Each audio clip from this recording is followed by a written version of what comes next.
That's what I was waiting for. All right. It's the show you've been waiting for a year. You know, we're finally able to present the Sleazys 2025 for you. I don't know how many years we've done this. I think it's like 6 now, something like that, maybe 7. In that ballpark. It's adding up, man. Time flies, doesn't it? Mm-hmm. It surely flies. And as always, I have Mr. PBS with me. Howdy. And if you didn't know, I'm Sleazy, obviously. Robzilla. Yo, what's up? And from the Chicagoland area, he's back. Hot sauce. Was it like a biannual appearance at this point? Mm-hmm. Yeah. It's always a treat, though. You're what, handful of times a year? I mean, whenever you can. He's a busy man. He's slinging pizzas now. So I did a lot of watching shows, movies, right up to the last minute, last night. This is a tough year. And I'm sure we snubbed some people. We always seem to forget somebody. And then it's just too crowded on some of these awards. I mean, we can't nominate everybody. We just can't do it.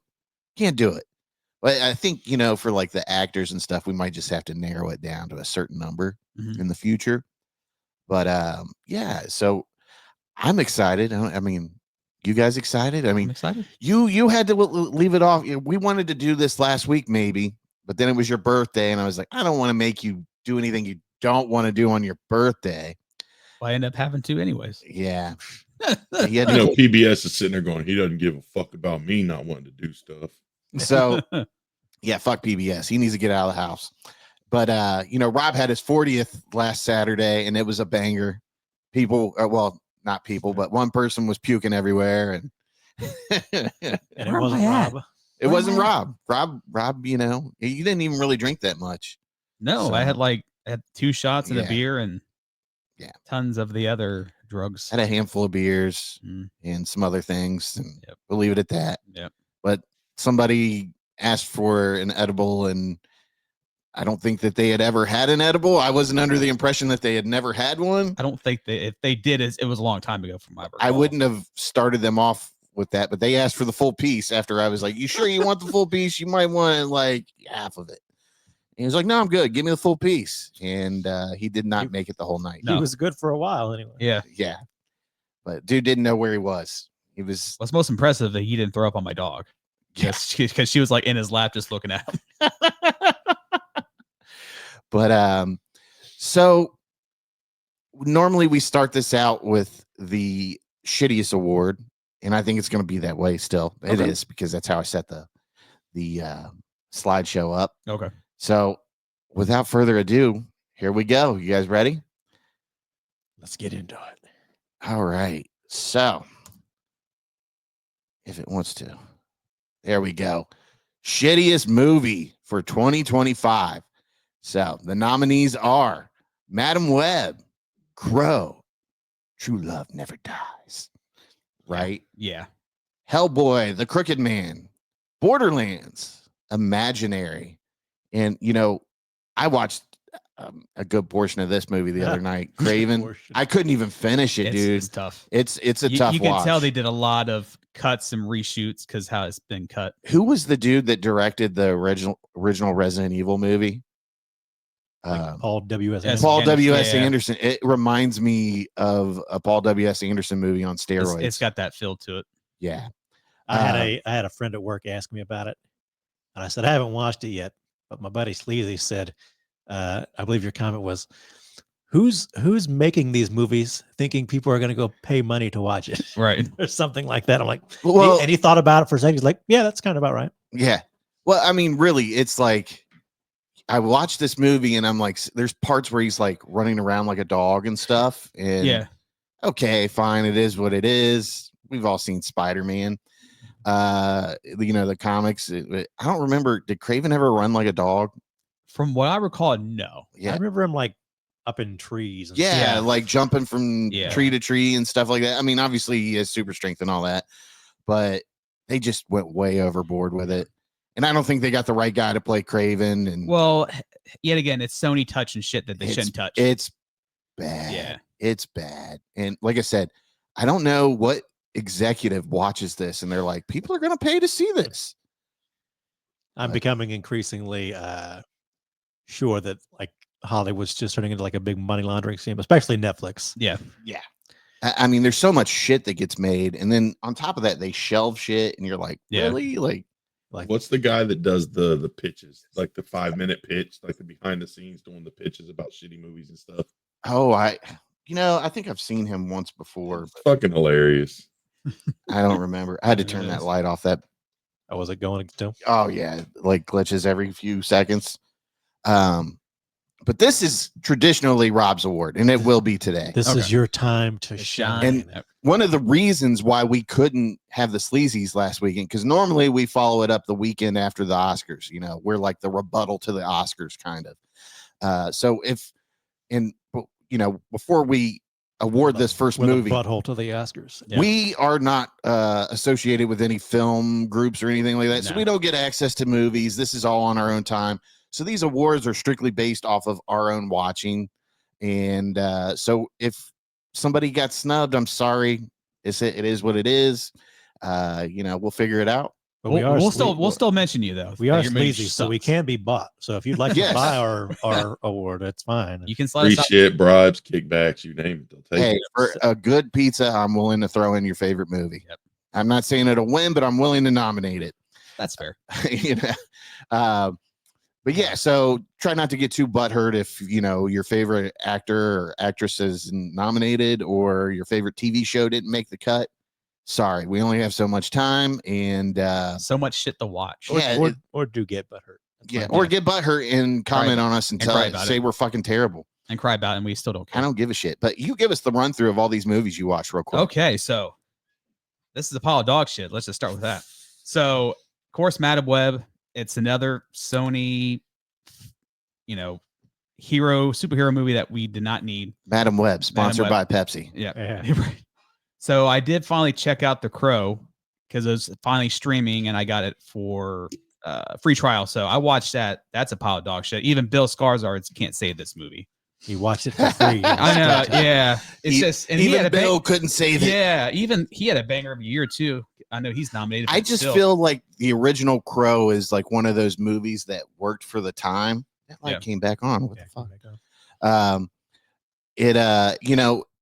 It's a 90s movie, and I just don't think you can. I mean, somebody could probably do it to today, but I don't know if it just works with today's, atmosphere and the way people are. But like, you don't even like Shelly and Eric as lovers because they're just addicts and they just escape from rehab, and that's all it is, really. And then that's all it is. So you don't even have that connection that they're in love.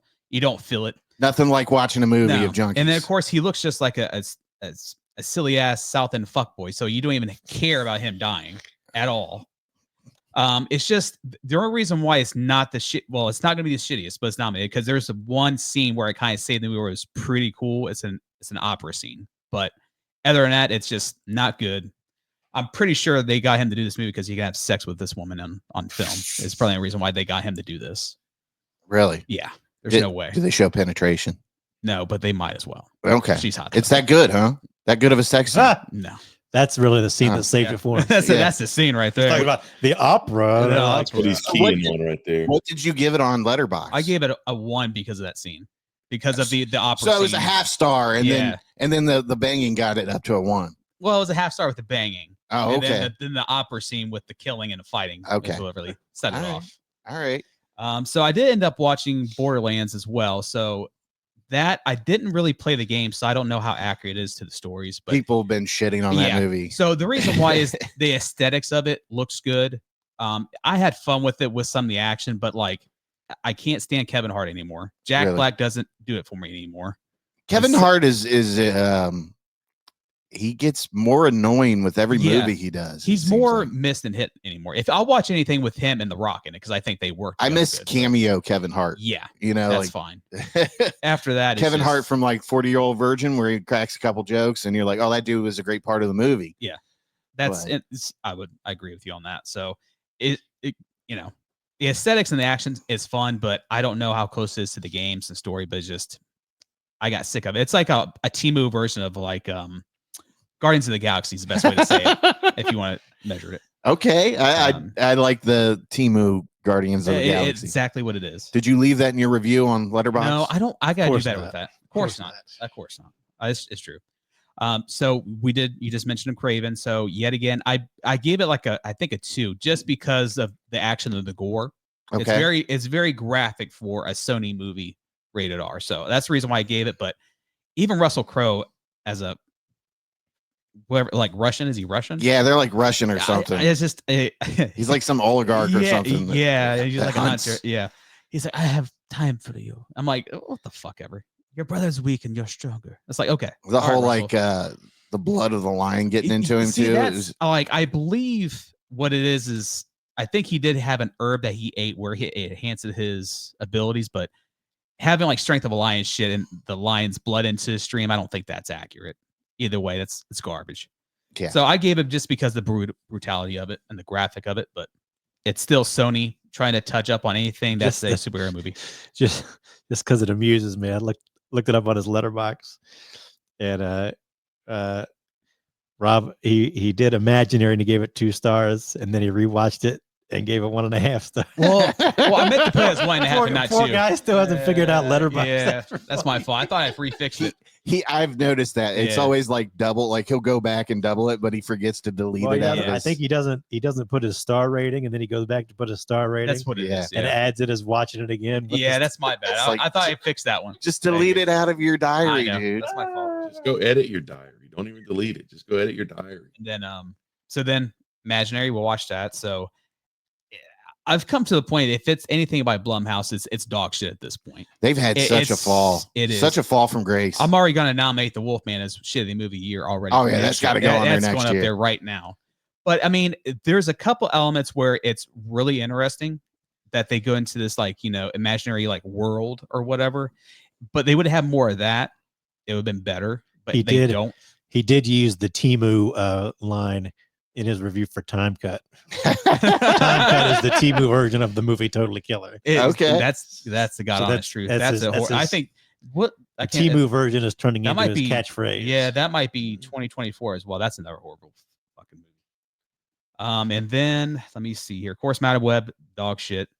Borderlands. So the one that takes the cake is Hellboy, the Crooked Man. It's that bad, huh? Jesus Christ. If you watch like the Guillermo del Toro first 2 and then this, it's not going to compare. The 2019 Hellboy's leaps and bounds better in this one. Hellboy Crooked Man only has half a star for Rob. So either there was an opera scene or there was a sex scene. There was one or the other that he really liked. I don't even remember what it was. Did Hellboy bend some demonic creature over and bang it? Yeah, that's what it was. Like the guy who plays Hellboy doesn't have the charisma to play Hellboy. I guess I did read some of the comments and people ranked it. I think someone ranked it like a 3.5 because I guess apparently it's accurate to the comic book, but there's nothing amusement or even got me engaged in the movie. That's why for me, Hellboy and Madam Web is just, there's like nothing to redeem it or to keep me interested. At least with Borderlands, Imaginary, there's little elements that keeps you interested a little bit, but it doesn't pick up. This is just like, I was walking around doing something and like, barely paying attention to this movie because this fuck's so bad. I mean, like, I'm like, Jesus Christ. So it does, just for the record, Hellboy the Crooked Man does have a 2.3 average rating on Letterboxd. Well, that should be false. And yet again, I did read a comment saying that it's comic book accurate, but hey, Rob, this is you. All we need to know is why you think it's the shittiest. It's shitty. It's god awful. Well, that's hilarious. I mean, so what are you going with? I'm going Hellboy. Okay. Hellboy, and then that's probably runner-up is going to be The Crow and Madam Web. Well, there can only be one runner-up. I'll say, what the fuck is that? We just giving your top 6 or 6 there. Run them down. Let's go. Hellboy.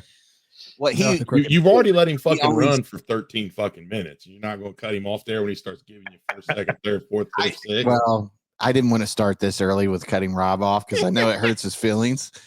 That's that time. I looked at the button when he was talking and I was like, maybe I should hit it. Then I was like, not this early. He's going to start giving you honorable mentions that didn't even make the top 6 in a minute. We have to. This is Zilla's chance to talk and get analytical about the shittiness of these movies. So this right. You have to let him go to town on these ones. Yeah, once he starts talking about other shit, we can work that in. But you got lucky this time. That's all I'm going to say. I appreciate it. All right. So Hellboy, the Crooked Crooked Man is your shittiest movie of the year with runner-ups, Madam Web and The Crow. With shouldn't it be runner-ups, all of them? Yeah. They're all runner-ups. That's usually what happens when people that are nominated don't win. They're there are no participation trophies here, Rob. Yeah. It's either the shittiest or it's not. Okay. Our next award, best score. This is PBS's award right here. Oh boy. The nominees are Kevin Costner. Or no, sorry. Horizon, an American Saga. Sorry, I was reading the poster there.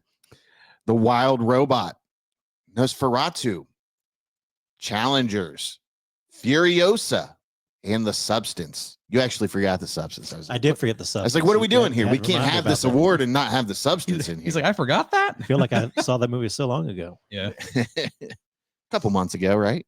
Like 6 months ago now. Back Was in it really? September. Oh, that's right. You saw it in theaters. That's right. All right. Well, this is your part of the show, so go for it. All right, I gotta say, like, I did have to go back and re-listen to a lot of these because none of them like super duper jumped out at me when I watched them. And Yeah, it's not like a good year for scores, I don't think. it's I say this every year, but I'm more of a John Williams guy where I like scores with like motifs and big orchestral stuff and all that. Yeah. Or John Carpenter, like a nice electronic score and all that. And the John Williams school is kind of like fallen by the wayside often, I think, for like Hans Zimmer's. And I like Hans Zimmer too. One of my favorite scores is the Interstellar score. That's the best. It is. So let me just run through these here real quick. John Debney score for Horizon. Just a nice, one of my favorite movies of the year. Nice Western score. I was listening back to that. I was really into it. The Wild Robot, Chris Bowers. So, not to cut you off, but do you like put your cowboy hat on and prance around the house and listen to the score? Cowboy boots only. Cowboy boots only. Okay. Nothing else, just cowboy boots. Just the boots. With your chocolate milk. That's right. and a fire to keep away the wild animals and light the way. Okay. Chris Bowers for The Wild Robot. I have not watched The Wild Robot yet. I hear it's really good. And part of the reason I nominated it is because just listening to it, I really felt a lot of emotion and a lot of sort of sense of adventure. This one was sort of the one that I was thinking was sort of John Williams-ish. And like I say, just listening to it, even without the movie, was kind of emotional in spots and all that. It's really good. Nosferatu by Robin Carolyn. Just a nice, fun horror score. Another movie I liked. Just another score I liked to listen to. The Substance, as you mentioned, by Rafferty. I went back and listened to this one. I have to say, this one for me was maybe the one that worked the least without the movie. With the movie, it was really sort of like pulsing and did everything.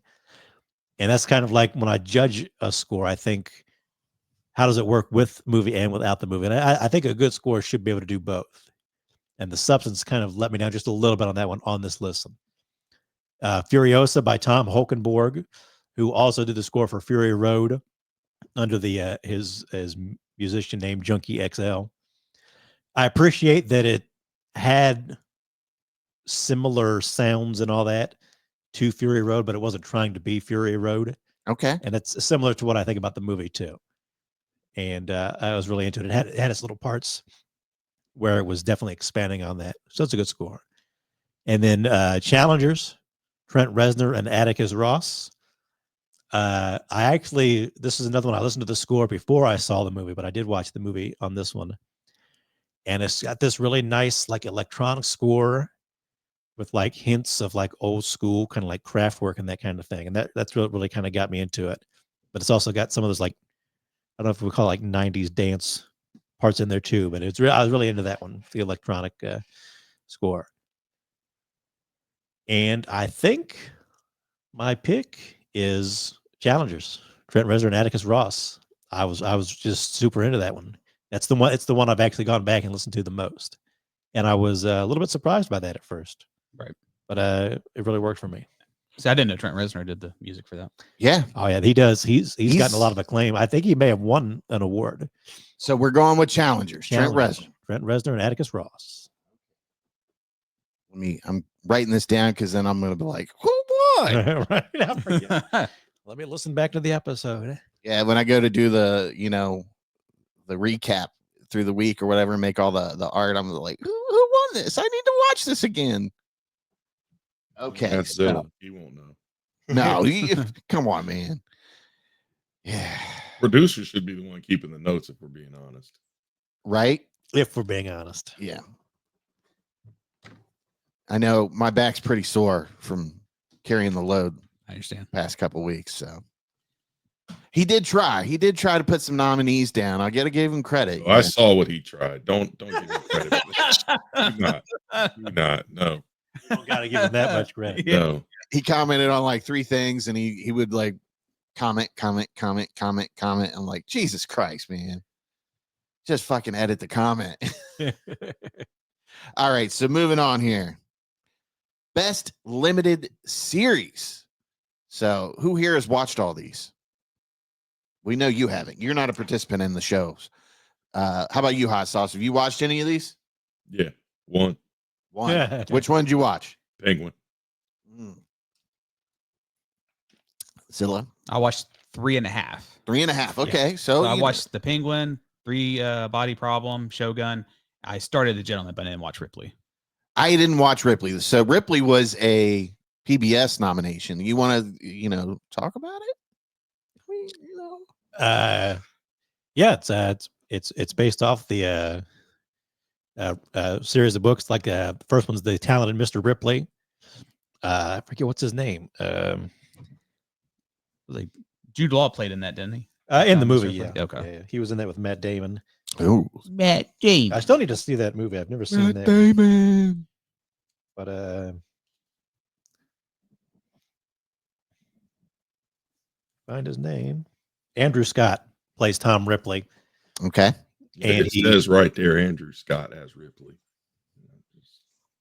Oh, you may not be. I'm sorry, you may not be able to see it because you're further back from. It's just like a tiny little box for us. I got you. Yeah. So, he kind of he's a con man, and he gets to his friend, his acquaintance really is kind of run away from his family and is just vacationing. And there you go. His dad kind of says, "Hey, you used to be friends with my son. Can you kind of go tell him to come back home?" And Tom Ripley's like, "Oh yeah, sure, free vacation. Yeah, I'll do it." And he ends up being a con man and kind of like stealing his identity and all that kind of stuff. It's really good. So it's a crime story. It does take like an episode to get going, but once it gets going, I think you're really into it. It was my jam. Nice black and white Netflix show, Robzilla. Oh, nice. So obviously The Gentleman is, a show made off of the Guy Ritchie movie, The Gentleman. This was probably like one of my favorite shows of the year. I mean, it's up there, obviously. We nominated it. Very good Netflix show. Limited series, I think. I don't know if they're going to do another season or not of it, but Ripley there's other books, and I think they were talking about doing another season, but you know how Netflix can be. It's funny. Limited series can be 1 to 2 to 3 series now, which is kind of crazy because they originally set out to do these as just a one-off, and then they're so popular that people are like, you got to do another one. But The Gentleman's a Netflix one. Very good, very good. Definitely, if you like the crime stuff and you're into that, it's your jam all the way. Shogun was probably the most popular show this year amongst people that watch television anyways. But it's based on the best-selling novel by James Clavell. But super good show. Very great performances all around. There's only one American in it, or well, I shouldn't say American, but one English-speaking person. Yeah, really. And how did Rob watch it if he had to read them subtitles? Well, Rob reads subtitles or whatever. He doesn't read books. There's more than one English person there. I guess I'm misspeaking on that, but yeah, it's a great show. So I would highly recommend anybody to watch that. It's a nice historical piece there. Then we have The Penguin, which we should make Rob read the book. Rob, we're gonna get you a copy of Shogun. Okay. It'll sit on his desk for the next 3 months, 4 months, 6 months. The Penguin is a spinoff from the Batman. Matt Reeves, the Batman. Colin Farrell reprises his role as the Penguin, and boy, that was a killer show, wasn't it? Very, very good though. I was surprised because you just didn't know how it was going to go. Well, I think we were all surprised because when we first heard it, like the Penguin, do we really need a show? And then I thought he was the better part of that movie. He was. I mean, all the scenes with him in it were phenomenal. The chase with the Batmobile, and then they give us this, just such a well-written show. Great performances all around, and you can tell it doesn't have the biggest budget, but they made it work. I mean, it's good. And boy, the Penguin, he is a shady mofo, isn't he? You just start hating him more and more as it's the like season goes on. It's like the birth of a kingpin, though, pretty much. And then Three Body Problem from Netflix, obviously based off of the book, right? Yeah. So I think it's 3 books or a series of books. Yeah. I want to say a series. Phenomenal show, very good. But I think you have to have a certain intellect to appreciate it. I mean, Sorry, Rob. Yeah, there's a lot of paying attention and just deep things that you got to go. He's done. He's cooked. The guy that never checks his messages, but is always on his phone somehow, But you watched it, you liked it though, didn't you? Dude, I think it's episode 7 is one of the greatest episodes, saddest episodes I've ever fucking seen. Because I mean, there's one episode where people are just outside doing shit, and a clock just shows up in the sky, and you're like, "Oh my god, what is going on here?" But super good show. It kind of bounces back and forth between time periods. Yeah, and was there an alien force that's kind of coming, and they're trying to head it off. You know? But they won't be there for 500 years, so they're trying to prepare themselves for it and meet them before they get there. And there's a lot of math that goes into it. But very good movie. If you're if you're into sci-fi, you gotta watch it. I mean, it's that great. Tell the aliens not to come today. I'm sick. I just texted a picture of my thermometer to the aliens. Maybe they won't come because they're scared of germs. You can only hope. That's how they lost in, was it? War of the Worlds? Yeah, they got cold in the War of the Worlds. Makes sense, doesn't it? I killed him. It was Robzilla. I coughed on that bastard. So I got to say, out of all of this, I'm counting production, acting, and I mean everything. The Penguin was just so great. It was so great. I mean, Shogun was great too. But I mean, I got to tip my hat to the Penguin. Just for limited series. Obviously, we don't know if we're ever going to get another series of it, but I'm going to go with the Penguin. So, and you guys, what do you want to do out of this? What counts your vote? Oh, I'm taking the Penguin. You're taking the Penguin? Yeah, and obviously Hot Sauce has only seen one, so he's going with the Penguin. Yep. So the Penguin wins best limited series. What's that? What was the meme sound going around of Penguin from the Batman movie? Like, hey, what are you doing here? Yeah. I don't think I've seen that one. Somehow. It's like he's being interrogated by the Batman, and he's like, hey, what are you showing me?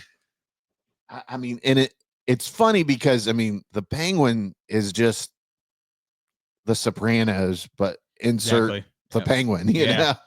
But it worked. I mean, it really did. It was a successful show, and insert Gotham in the Penguin, basically. And I mean, really, when you hear about spinoff shows, your first thought is like, oh, they're going to fuck it up. It's going to be bad. It's going to be bad. Why even watch it? Going to give Robzilla his limited series, The Manatee. Yeah, the Manatee. We should do that. Just change the Penguin and put Rob's face there. Okay, yeah. So the Penguin is our best limited series winner. Moving on to the next award. Gotta get in here. Best sci-fi / comic series. Again, I don't know. You've seen a handful of these, obviously, and I think you have too, Hot Sauce and Robzilla. Yep. You've seen most of these. Yep. Minus a few, probably. We know you haven't seen Doctor Who because you just gave up on that years ago. Three Body Problem is nominated again, and you'll see a lot of these shows repeat through the awards. But X-Men 97, Batman the Cape Crusader, The Boys, Outer Range. I'm so sad Outer Range got canceled. It was one of the best shows last year. Now you don't know. 2 years, 2 years in a row. Yeah, Yeah. we're not going to find out. they should at least give us a movie. Yeah. And give us some closure to that story. Then Doctor Who made its triumphant comeback this year. Very good. I know some people aren't happy with it, but I've genuinely liked every episode that they've done. How about you, Hot Sauce? Are you did you watch this season of Doctor Who? I watched it. I just think we're at a time politically and in society in general that there's just like everybody wants to be offended by something and not the way everybody wanted to be offended by stuff 7 or 8 years ago. I think it's like a whole shift of the way people act about things. So I think it's a little I mean, since they brought Doctor Who back, it's always tested boundaries with certain things, with a lot of gay relationships and stuff like that, and gay characters, trans character. I mean, so I mean, it's not a show for everybody. We'll just say Doctor that. Who, more like Dr. Woke. Yeah, Dr. Woke. But I mean, Dr. DEI. I'm into it. I like it. Some stuff is a little not my style, but it is what it is. I mean, I like the show so much, I'm willing to accept any changes they make or anything that they might add in there. But well, they're not necessarily changes for the worse. I mean, they're changes, but all. they're not bad changes. It's not like they're doing stuff that's like, why the fuck would they do that? They're like changes, and I'm okay. The Doctor finally changed into a woman and then a black man. So I mean, he's making progress. Yeah. There's no, Doctor Who's he's a fan of DEI. I mean, what can we say? Invincible, really good cartoon on Amazon Prime. I mean, it's a brutal show. Yeah. Brutal show. I mean, they're like mowing people down through subways and amazing voice cast too. Yeah, I mean, everybody on there is really good. Yeah. Who's the main character? Look that up. That's it's the guy from Walking Dead. Yeah. The Asian guy. Yeah. Is it Glenn something? Glenn's his name on the show. Glenn was his name on The Walking Dead. Glenn is his name on The Walking Dead. That's right. Oh, it's Stephen Yen. Stephen Yin. Yeah. See, why aren't you bringing your tablet over here and just having IMDb? You need to have IMDb up so when we ask you a question, it's ready to go. I know. You need to be doing like you're fucking terrible, dude. You need to be doing like Johnny Mnemonic stuff, like moving the hands and moving. Right.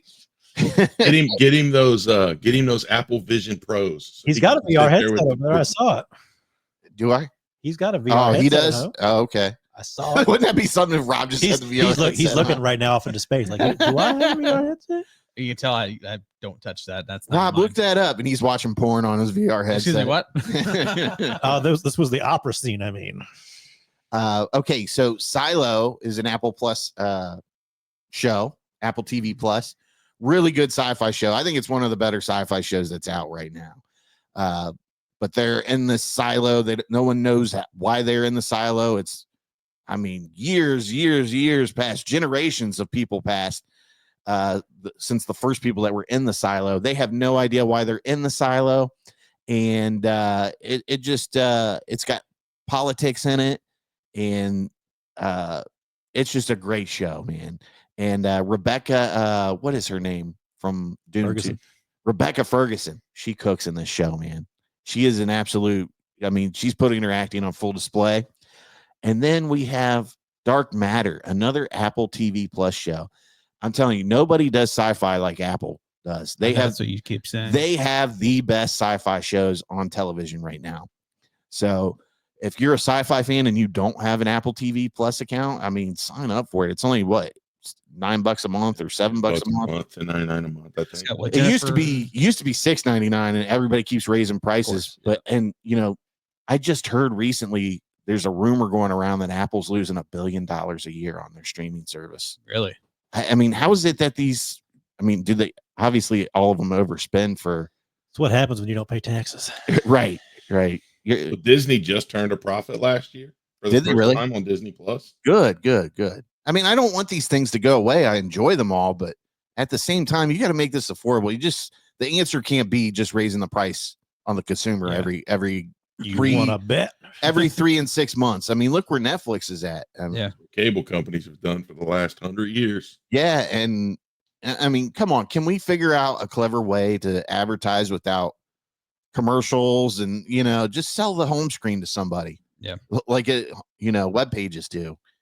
And I mean, it is what it is. But Jennifer, what you got? Jennifer Connelly and Joel Edgerton. Yeah, Dark Matter is about a guy that figures out how to travel between. Don't be looking it up now, Rob. It's too late. Yeah, he travels between different dimensions. Okay. So, like, a guy comes and kidnaps him, essentially, throws him in the transporter that transports them to another dimension, but he takes him back to his dimension, and he essentially just steals his life. And the whole series is about him trying to get back to his dimension and get his wife and his kid back. And it's crazy, dude. They go into this chamber, and it's just it was one of the best shows this year, I thought. We need a show about someone from a different dimension kidnapping Rob and taking over his life. Right. And then realizing he's made a huge mistake. Rob shows up. He tries to get back, but Rob likes the new dimension. Yep. Rob shows up to podcast, and he's like a bodybuilder. Rob's in the new dimension where he doesn't have any responsibilities. I want my life back. Like, too late, too bad. I mean, this Rob doesn't have a dog that he can't blame certain stuff to get out of? What's going on here? His dimension's got a cure for diabetes. Like, oh. Definitely not going back. Can't use that excuse anymore. I don't think I want to travel back. So, Hot Sauce, what have you seen out of this? The Boys, Doctor Who, and I know the X-Men 97 was like a big thing for people. So I watched a little bit of it, but I wasn't watching X-Men back in 97. So it wasn't like the nostalgia thing for me that everybody else. Oh, yeah. X-Men 97 was like huge nostalgia. Like everybody loved it. Because there was something was it in one of the movies or something where they dropped the theme song and everybody just like lost their fucking shit because it was the X-Men 97 theme song? I feel like they did. Like there was a cameo or something happened in one of the recent Marvel movies. Was it Deadpool and Wolverine that they did it? It might have been. Yeah. Which, now, like, they just announced the cast for Avengers Doomsday. Yeah, 20th Century Fox. And like it's X-Men. loaded with X-Men people. I mean, the original Cyclops, James, what is his name? Marsden. Patrick Stewart. Channing Tatum. Magneto. Ian McKellen. Yeah. So they're like, he's like 90. He's coming back. He's like, till you die. Yep. I'm excited for it because I liked all the people that were cast in the original X-Men. They want that Hugh Jackman payday. And for what it's Kelsey worth. Grammer as Beast. Yeah, Kelsey Grammer as Beast. That'll be great because he sounds like what you want Beast to sound like. He hits it on every note. But so what are you thinking about here? What's your vote? The Boys? It's still hard to top. I think it's coming close to running its course, but it's still hard to top. The Boys this season wasn't as great. No. It's still good. It's still good, but it's not great. I don't think it's definitely not my pick this year. Like, there were other things that eclipsed it. So, I mean, me personally, I'll go ahead and throw mine out here. I'm going with X-Men 97. So we may be gridlocked on this. Do you have a coin? Sure. Okay. Just, heads for Margot, baby. Heads for Margot. Some Sleazy's history there for you. Yeah. When there is a tie in these votings, we will go to a coin flip. And should call like a random person, like call John Flynn. Like, all right, John, here's your choices. Pick one. Yeah. Heads for Margot. But Robzilla notoriously got cocky and he called out heads for Margot, and it didn't land for him. No, didn't. But so who you going with? Oh, X-Men 97. X-Men 97. What about you? The only one that I've finished all the way is Batman: The Caped Crusader. Okay. I hated that shit. It was my jam. I hated it. So we're all split on this, but X-Men wins for a 2-1-1 vote. Yep. But Batman Caped Crusader was really good. I mean, it's an old-fashioned kind of Batman, but I mean, which explains why you probably liked it. Oh yeah. But I mean, I enjoyed it. Are they going to do more of that? I think they are. Like, so they brought back some of the people from the Batman the Animated Series, and I'm pretty sure they're planning on doing more. Okay. Sounds excellent. Here, I'm going to give this to you. Yeah. And you write this down because I have to, handle the controls here. Mm-hmm. So you just write that down. Best, number 4, best sci-fi comic series. You can't read my handwriting. Sure. Look at him all invested now, looking at the screen. It's X-Men. What was it? X-Men 97. I've got a cramp. Somebody get me a banana. Short arm motherfucker. My sugar's low. I can't write. Did you guys see the meme I sent in the group where it was like 2 dinosaurs trying to fuck? And the captions were like from the dinosaur on the bottom, like, pull my fucking hair. And it's a T-Rex. He's like, I'm trying. And I just thought, like, that's exactly what Rob's bedroom's probably like. Mm-hmm. Pull my hair, Rob. I can't reach. Bro, is she home even long enough to fuck? She's gone more than my wife. She's in Korea right now. Yep. It's like, yeah, but she says I can't be in the room at the same time. So how far away is Korea from Thailand? I don't know the distance wise. I was worried about that. I was like, I wonder if she felt any aftershocks or anything. I don't think she did. She didn't. You guys mention it. I've seen like the videos. Did you see the videos? These people, they're up on these skyscrapers in the pools videos. Fuck that. The minute that shit started swaying, I'm out of that pool. Those people were not getting out of that pool fast enough. No. The one guy who stayed in the pool.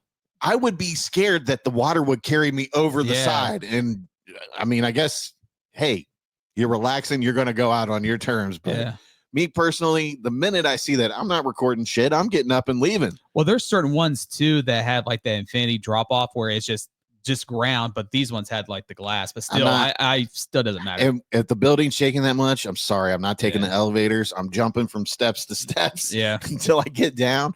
But I would have been gone. And then I feel bad, man. What did they say? Like there's 10,000 people missing or something like that? Yeah, was it like presumed dead? Was it 8 point something or something like that on the 7.7 Richter scale. 7. Yeah. But our hearts are with Korea. We don't normally do that, but it's just a terrible event. Yeah. But they are getting some USAID aid that's left. So before they, disperse the rest of the department. Those people, they didn't even thank me for saving them. Do you think like they'll get a check signed from Donald Trump? Here's your aid. Elon. Remember who paid for it. Yeah. We'll annex you next time too. Just remember, you're about to be the 52nd state. All right. So best streaming / TV series. So this is where we open it up for everything. The nominees are. Looks like it. Yeah. Well, and I want to fill the time in the show, obviously, but Evil, Paramount Plus. It was the finale season. Shrinking, Apple TV Plus. I'm telling you, I have not seen a bad show on Apple TV. Maybe the Vince Vaughn show is not as great, but people love it aside from me. How much money is Tim Apple paying you? Right. Yeah, I got a feeling that people are making paydays over there. The Penguin is nominated again because it was one of the best shows. Dark Matter definitely deserves to be nominated for best TV series. The Day of the Jackal, Peacock. This was a great show. If you guys haven't watched this and you love like espionage, like assassin, spy type shit, you will fucking love The Jackal, The Day of the Jackal. But it's about a hitman, and this dude pulls off some impossible shots. It is ridiculous that the lengths he goes through to assassinate somebody and the disguises he goes through. It is just a great show. Curb Your Enthusiasm, HBO Max. I think this was the last season, and it did not disappoint. It ended on a bang. I put Tulsa King in here again from Paramount Plus. I mean, I think this is Sylvester Stallone's best work in years. Yeah. Easily years. Surprise show of the year, Peacock on Teacup on Peacock. Really great show. 3 times fast. Yeah, right. Teacup, Peacock. You just don't know what's going on until like the end of the series, and then it just kind of unfolds, and you're like, oh my God, this is really good. Yeah. But that's got Yvonne Ostrowski. You may remember her from Chuck and Scott Speedman. Yeah, and she was in Dexter. Yeah, Dexter. She was in a couple seasons of Dexter. But she's really good in it. She's kind of a bitch. Let's just say it. but with good reason, obviously. One of my favorite shows they launched it during Halloween season. So it was just it was a really great watch for that time of the year. And then we have from MGM Plus, and you can get they do like the free 7-day trial. And I would recommend doing that or just waiting until they put it on Prime. But this right here is one of the best shows out. Yeah. I mean, it's essentially like Lost, but instead of an island, they're in a town and there's creatures that come out at night and attack them. So kind of the same premise as Lost. Then we have True Detective Night Country. I know people weren't really as big on that, but I still think it was one of the better shows this year, worthy of a nomination. Yeah. Jodie Foster just crushed it. The other gal that was in there was really good too. And then we have Fallout from Amazon Prime. That was a great show. So not too many video game adaptations are really good, and this one was really good. That's one of them. Walton Goggins just crushed it in that. It's the ghoul. Rephrase that to say not too many of the ones that HBO doesn't touch are good. Right. What has HBO done that's video game? Last of Us. Oh, yeah, that is true. So I guess, maybe like a series is the way to go with video game adaptations, because Twisted Metal was really good too.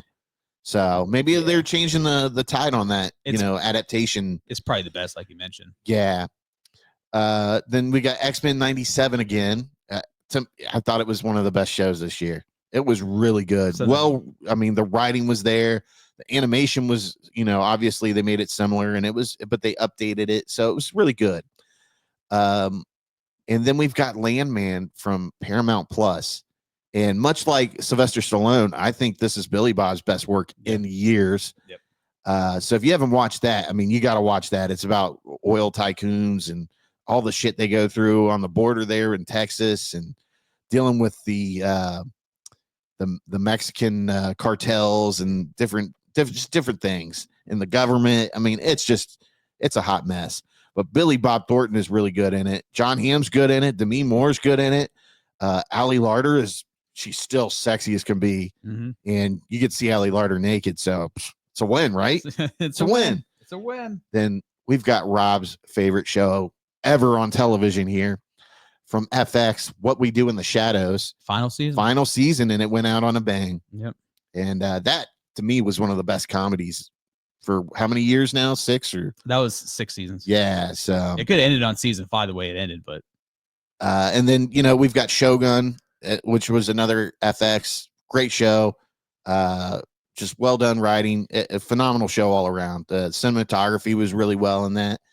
And then, again, we have Silo. So what is, have you watched any of these?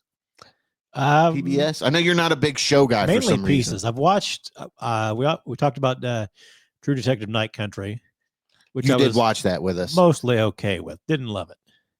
I've seen some of the Penguin, and I think I've seen a good chunk of the final season of Evil. So I was really into Evil. I do think Evil was really good. I do think the later seasons aren't quite as good as like the first or second season, but it was a good show. Yeah, it really is. And I mean, that cast they have and what they accomplished with, mixing in the real life with Satan and all this demons, and it was just really good. And it doesn't come off unbelievable or anything. It's pretty genuine to the writing and the portrayals. But I loved Evil, and I was kind of upset that I didn't keep up with it. Yeah. I waited until the last episode was airing, and then I binged it all. But such a great show, and I know they were still kind of holding out hope that somebody else would pick them up. I don't think that's going to happen, but it is what it is. They kind of gave it a great ending. They kind of end up in Rome, and they're working for the Vatican or whatever, but it's good. Spoiler alert. But yeah, it's a good one. Anything else that you checked out? Nope, not really. I'd tell you what, you got to watch Shrinking, since your boy Harrison Ford is in there. Harrison Ford is like the grumpy old man. I hear he's good. That might be Harrison Ford's best work in years too. So, and Jason Segel's Jason Segel. What can you say? Yeah. But that show, there's a lot of shitty people in it, and they all treat each other like shit. And it's about shrinks, Harrison Ford's a shrink. Jason Segel's a shrink, and then there's another lady in it that's a shrink, and they all do this terrible things, and it's like them like experimenting with their profession, and it's kind of crazy, but it's really good TV. So if you had to pick, which one would you go with here? I'd probably go with Evil just because it's the one I stuck with the most. Yeah, it's a good show. It's a good show. What about you, Robzilla? I'm gonna go with Teacup. You're going with Teacup. Yeah. All right. Well, I don't know if we'll come to an agreement on this. You know, there probably won't be a majority vote here. There won't. What about you, Hot Sauce, since you've seen most of these? Fallout. Fallout? Okay. I absolutely loved fucking Fallout. When I started watching that, I'm like, holy shit. Like they hit the game. Like they nailed the game. Yeah. I loved it. I loved Fallout. And I'm not like, I don't like those type of games like Fallout where you got to go around and build everything and go talk to this person and that person. But I appreciate what they did there. I mean, it was good TV. Well, a lot of people were going back and playing the Fallout after this game came out, or even started playing Fallout. Okay. All right. Are they, Rob? Do you have a source for that? Oh, Trust me, bro. Trust me, bro. Yeah, that's my source. You know, and I'm willing to I don't know, you know, I'm willing to go with, to me it's between Fallout and like Shogun. Yeah. And I know traditionally this is kind of, you know, the sci-fi and the TVs have kind of been mine. And if we split it, I guess, do I just pick it? I mean, what's the deal here? Are you guys good with that? Yeah, you ain't got a four-headed coin. It's your call. Yeah. I think I'm going to go with Shogun. I think it was the most well put together show. Okay. And it was good TV, man. I mean, you really can't go wrong with any of these shows. Really. No, you really can't. There's just so many. There's so many good programs out there. It's hard to catch them all, and it's almost unfair to these shows that they have to compete with so much talent. You know, back in the day, there was maybe 3 or 4 shows at different seasons, so there wasn't tremendous competition, and you know, the majority of people could keep up with these television shows. And now it's really like, you know, if you're an adult and you're busy and you've got other things going on, you really have to, and like 10 streaming services. And I mean, you've really got to just pick and choose what you think you'll enjoy the most and go with it. I mean, I spend a lot of time watching shows here and there, but it's hard to keep up nowadays. I've neglected a lot of Netflix shows that I've wanted to watch. I mean, I'm probably not missing much, but still, you know. But yeah, I thought Shogun was, I mean, between me, I think if it was up to me, I would go Shogun or the Penguin, but the Penguin already won an award. Same. So Fallout kind of takes that step in there. But I mean, Fallout was really good. That journey that she takes, because she leaves the vault. And she goes on an adventure and she meets some crazy people along the way. But and Walton Goggins he's so good in everything. He's good. Like that dude, like if we had a best actors nominee for television, he would win. He would win. Yeah. Every year for Baby Billy. Yeah, exactly. That's the last year for this show too. Yep. So okay. I guess we're ready to move on here. Shogun won best TV series. Okay. I'm waiting for you to do your Walton Goggins Lifetime Achievement Award one year. Yeah. He will be the first one who gets that. Yeah, I thought about doing Gene Hackman this year, but I just didn't have time to whip another slide together. I was up till 2 a.m. doing these slides. So I was ready to just move on from it. Sorry, Gene. Yeah. But I mean, you know, we can talk. We gave a whole episode to Gene. Yeah. We went pretty in depth on that. Best action movie is now on. I think we should pick out a song for Rob to sing. He can sing the In Memoriam song for Gene. Yeah. He can do the Ave Maria. Ave Maria. That's just Rob's tears. Yeah, right. Okay. The nominees are Boy Kills World. I wonder who put that in there. What'd you fucking guess? The Shadow Strays. I wonder who put that in there. I'd never heard of that. Is that really good? It's a good. I mean, show. you nominated it. Yeah, So well, in terms of action, yeah. Story's in. Furiosa, a Mad Max saga. I watched this last night. And I got to say, I was just telling PBS before the show, you know me, I've shit on that last Mad Max movie. I really enjoyed this one. I like this better than Mad Max. And I feel like they should have done this story first. And that way you could have understood, besides the end of the movie where you figure out where Furiosa is trying to do. But I just feel like this would have been it would have introduced that movie a lot better. Yeah. And I probably, I'd like to rewatch it again and just to see if I enjoy it a little bit better. But there wasn't a whole lot of like crazy guys on guitars and shit in this one. Unfortunately not. Yeah, a little bit more tame. The Doof Warrior. Yeah. The surprise hit of the year, the low budget Rebel Ridge on Netflix. Aaron Pierre, which I think he's going to be the new Green Lantern for I believe HBO he Max. is, yeah. And then Don Johnson as the evil crooked sheriff. He's a good villain. Such a great show. Don Johnson needs to play villains all the time. Yeah. He's like a good villain, and he's like the cool laid back guy that doesn't give a fuck about everything. Like those are the two characters he can nail. Right. Then Jason Statham with the Beekeeper. Fun movie. This was from the director of Suicide Squad and Fury. I don't know why he just didn't put Fury there. You know what I mean? Yeah. Then I threw this one in here for hot sauce, Gladiator 2. Did you ever get to see that? Yeah, I bought it. I just finished it. Did you like it? Yeah, I watched it. Well, when it hit Peacock, because it was one of those ones, that and Twisters was the two that I'm like, those are good movies that I loved, and I don't want you to fucking make sequels and fuck them up and ruin the legacy that they've got. Well, for me personally, so when it hit Peacock or something, I was like, I'm gonna begrudgingly watch this. As soon as I got done watching, I went and ordered it on 4K. I went and ordered the disc, but it's not as good as one. Gladiator 2 is not as good as one. Nice. Yeah, it definitely is. But I thought it was good. I mean, people were shitting on it. Yeah. And I'm like, this isn't a bad movie. It's not. It's not. I was entertained. That's all I'm going to say. And I saw it at the movies. So, I mean, it was good. I didn't feel like I wasted my money on it or anything. I was like, this was awesome. It's a little over the top in some spots, but well, the way they tie them together to make it a sequel is a little over the top. But, right. I mean, it's such a far fetch, sharks. to have.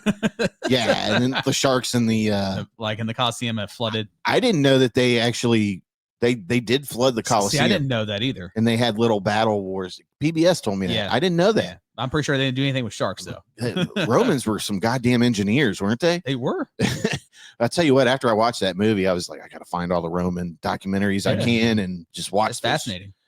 They used to make people crawl through like the little vents because they would have those saunas or whatever, and they would have these vents that just funneled the hot air in there. And I was like, God damn, these people were ahead of their time. Yeah. But okay, and then this is another Zillow pick here, Land of Bad. And that's got Liam Hemsworth and Russell Crowe. Another Russell Crowe.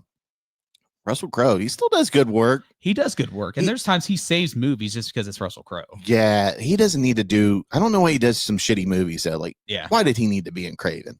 Yeah. It must have I guess that's an appeal, I guess. It must have been a payday for him. Yeah, it probably was. Yeah. Said, hit me with that paycheck. Yeah.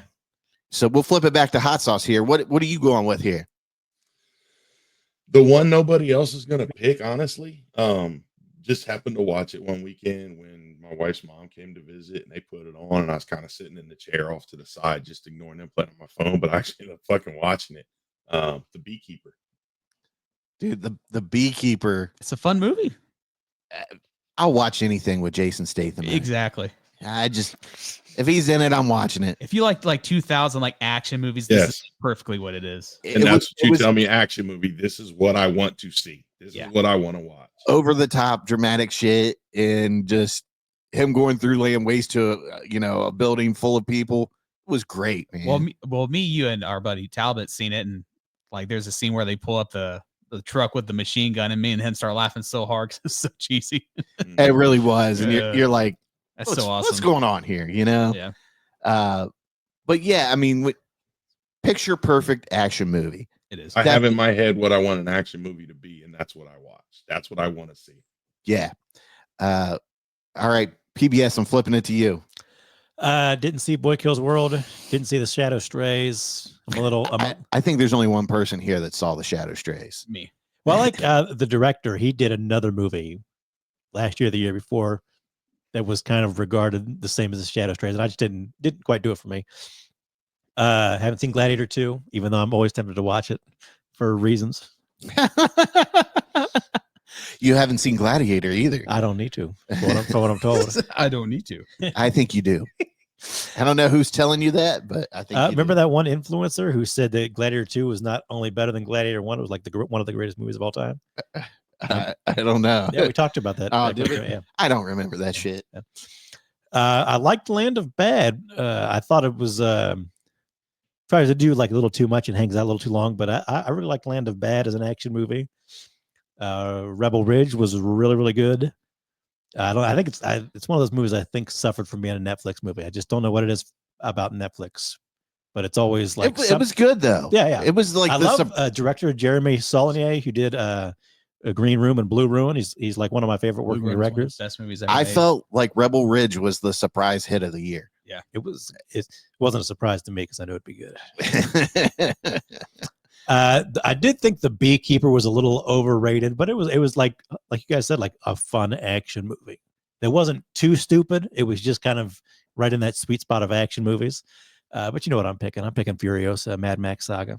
It was just George Miller just beats the hell out of just about anybody else doing anything. So Furiosa is my pick. Rob, go ahead. Boy Kills World. Boy Kills World. I loved it, man. Are you kidding me? It's my favorite. You're telling me Boy Kills World is better than The Beekeeper? No, probably not. But in my personal opinion, I prefer it more than. It's better than Furiosa. I think you need to leave. I think you need to leave. I think they're better movies, but I personally start playing them off. I want to keep fucking talking. I prefer that one. Go ahead and say something now. Your mic is muted, sir.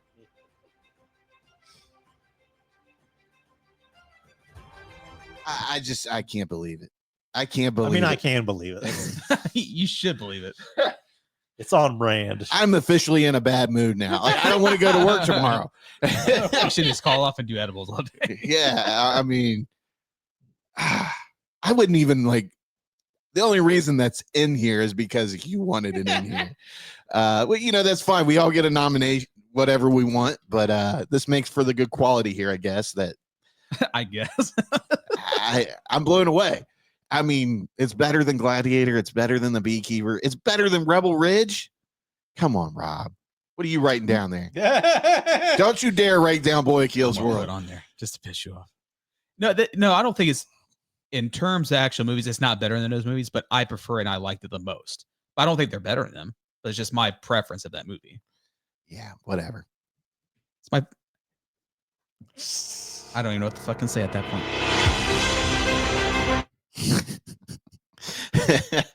I guess it comes down to me. Yep.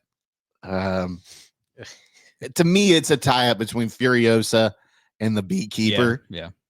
And I really I did not enjoy myself in Mad Max Fury Road, but I loved Furiosa. It was really good. I liked it better than Mad Max. It had some great action scenes on the when they're driving on the tankers and stuff. You like the chariot of motorcycles? The chariot of the motorcycles was just the icing on the cake. I think he made that movie. Chris Helmsworth made it. He really did, kind of. I mean, because Furiosa herself doesn't really talk much in this. Yeah. So the story is driven by action. Yeah. So I mean, it's a good movie. Yeah. The Beekeeper was really great, and I mean, it's funny. Like Mad Max kind of falls somewhere in between, like action and like a sci-fi utopia, future. What do you want to call Wasteland dystopia. Yeah, wasteland dystopia. The movie I had the most fun with this year, action-wise, was The Beekeeper. It's a great movie. I gotta go The Beekeeper. I just like to point out for the record that Robzilla rated Boy Kills World a 3.5 and Beekeeper a 4. But somehow he nominated it over. See, because we went in the theaters and seen it. That's why it's just great. I liked it more. But Beekeeper's a great action film. Boy Kills World was a fun movie. I think the last fight scene in Boy Kills World was what sold it for me. But it was just so fucking brutal. in any dimension say it's better than Mad Max Furiosa or The Gladiator 2 or even The Beekeeper. I mean, because you're not living in Robzilla's world. I know. That's just my preference, but those are great movies. Rob, you quit being so polite. Just say fuck you guys. It's what I like. You guys. I liked it. Fuck off. I mean, you can't say the last fight scene, and that was pretty brutal. How do you remember it? Dude, I think I sell shit to me, man. I already got my pick in. I don't remember it. I mean, but I remember it being a fun movie. But okay, so Beekeeper's your winner for best action movie. Moving on, this is a big one for us every year. Best horror / thriller. The nominees are, to me, this was the surprise horror movie of the year, Arcadian, starring Nicolas Cage. Yep. It's a badass movie, man. Yeah. I had a lot of fun, and I was like tense in some scenes. And there's one scene which I think it's really intense. Oh man, he gets caught in this little like cavern or something. Yeah. Oh my god! No, the scene with the kid sleeping. Yeah, that was good too. That was good too. Yeah. Then we have this is probably Rob's favorite movie of the year, Abigail. That's got a bunch of people in that. Dan Stevens really stole the show in that one. He's been killing it more recently. He's getting a lot of good roles. Good for him though. Yeah. I'm happy for him. He's paid his dues, and it's kind of like his time to elevate his game. Salem's Lot was nominated by Robzilla. Let me use your government name, Robert Zilla. How do you nominate Salem's Lot with some of the rest of these films? Well, no, I just as best horror movie of the year. Well, I'm just throwing out horror movies. After because I don't want to. I don't want to miss throwing out horror movies because I know there's a couple years. This where, is we best. missed like best. Rob has this grand delusion that he has to nominate every show, every fucking movie in that category he watched that year. Yeah, he's like, I watch this. Like, is it the best? That's what we're trying to get at. Still, I like to put it in there, make sure we don't lose anything. And then it might be like maybe 3 out of 4, it's going to be more than mine. That's the point of the best category is to lose something. Yeah, well, I mean, that's why, and we can narrow it down. Like, he makes my job harder when I have to go through and make these slides. I'm like, God damn it, another one? Like, we got to narrow this shit down to like 6. I just had to point that out. That was a Robzilla nomination after we all kind of gave Salem's Lot a very meh review. I enjoyed it, but it's not the best. It's not the shittiest either, but it's certainly not the best. No, it's that, ladies and gentlemen, that did not come from us. That came from Robzilla, and I think this is more in line with the best horror / thriller, The Substance. Smile 2. I thought Smile 2 was really good, and I fucking hated the first one. Yeah, but I really enjoyed the second one. I've waited a long time to nominate this movie, but Late Night with the Devil, that was really good. That came out like I think January, wasn't it? Well, it premiered at a couple of film festivals in like 2023, but of course we didn't see it until like January or something like when that, actually or March, something like that. When it got released, it was early 2024. But what's the guy's name in this? David Desmalchin. Yeah, I can't pronounce it correctly. That's another guy. He's paid his dues doing all these small roles, and he's finally starting to get bigger roles. Really enjoyed this movie. It was creepy. It had a bunch of crazy shit in it that made your mouth drop. I mean, what more can you ask for out of a horror movie? Very practical effects as well. Yeah, and it was from the producers of Paranormal Activity and Barbarian. There we go, Barbarian. So if Muzz was here, he'd be like, "Fucking Moose get that shit off here." I'm like, nominated. Have you even read a physics textbook? This is physics 101 stuff. Come on. Nosferatu. I mean, you got to put this one in here. You have to. Great performances all around. So much to like about that movie. I mean, that's probably what your favorite Robert Eggers movie. All the he's I'm done. not really Robert Eggers has more misses than hits for me. Right. I mean, they look all of his movies look wonderful. Yeah. And they all interest me to see them, but they just don't deliver at the end for some reason for me. They just don't resonate with me. But this was really good. I had a good time watching this in the theater. And like I said, great performances. I mean, the mood was great. The writing was great. Cinematography was great. The scores were great. I mean, everything was good about this movie. But and I'm interested because Robert Eggers is doing a werewolf movie too. Yep. So, and that's me and Robzilla's shit. We're werewolf aficionados. So I'm definitely waiting patiently for that. Yeah. Then next up, we have Long Legs with Micah Monroe and Nicolas Cage. Nicolas Cage, still, this guy was written off years ago. Here he is. He's got 2 nominations for Best Horror Movie. Right. Just ripping out the bangers here lately. Then we've got Heretic with Hugh Grant, which it was a solid movie. Definitely a solid movie. Next up, we've got Exuma. This was recommended by PBS and you. Yeah. So thought that was pretty interesting. Then we have Azrael. So, which that seemed to be hit or miss with people. I think because the dialogue, there's really there's not really any speaking through the whole movie. I think like it's on the radio where they're speaking, which is a Robzilla song. liked it because he didn't have to listen or read. I know. He just looked up and saw the action was going on. Like, oh, she killed some people. Yep. Cool. Smart rating, just killing some people. All right, Rob. You're up first on this one. I'm gonna go. It's not Abigail. Exuma. Exuma is my favorite. You're going Exuma. Yes, I loved it. All right. I'm going Late Night with the Devil. I thought it was the best horror movie last year, and it's either that or The Substance for me. Yeah. And The Substance was fucking crazy. It's wild. Crazy good. PBS, it's on you. Salem, no. Somebody had to do it, right? For me, I think this category comes down to 3 movies. Nosferatu, Substance, and Long Legs. And I got to go with Nosferatu. Okay. We're going to be fucking and split. I guess it should come down to 4 because Exuma was pretty good as well. Okay. Yeah, Exuma was really good. It was so different. It was crazy. Well, it makes you want to know more about that world and everything. All right, it's on you, Hot Sauce. And this isn't, I mean, I've got my vote locked in. What are we at? It's 3 up there, isn't it? You did Long Legs, right? Nosferatu. Or Nosferatu, I'm sorry. So we've got 1 for Nosferatu, 1 for Late Night with the Devil, and 1 for Abigail. Come on, dude. Exuma. You said Exuma? You changed it to Exuma? I said not Abigail. Exuma. I wanted to go Exuma. Okay, all right. I thought you said Abigail. I said no Abigail. I want Exuma. Okay. So we've got 2. Couldn't give the one that he nominated, though. Right. So we've got 2 Exumas then. So you're in the lead. Okay. This is what happened. This is part of democracy here. Hot Sauce, what are you going with here? The Substance. Substance. Should have voted The Substance so we could have had a heads for Margot moment. So Exuma, what's that? It's for Demi. It's for Timmy. It's for Margaret. It's for Margaret. She's got a good tail. That's all I'm going to say. So Exuma is the horror movie of the year. Horror/thriller. Wow. How'd that work? What? How do you mean? How do we come up with Exuma? You voted for it. No, you said that. Oh, so we're all tied, right? Yeah. Oh man, It's a 4-way.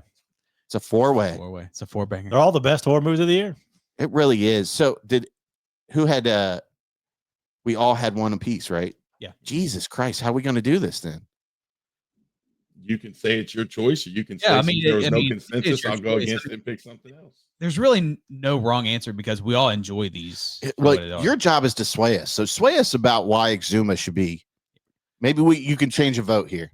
For me, it's extremely different. It has to do with a lot of spiritual aspect and possession, but then also there is the way they have to exercise these spirits and bring them about, and it's just super different and weird. Like they have to do some kind of seance where they make sure.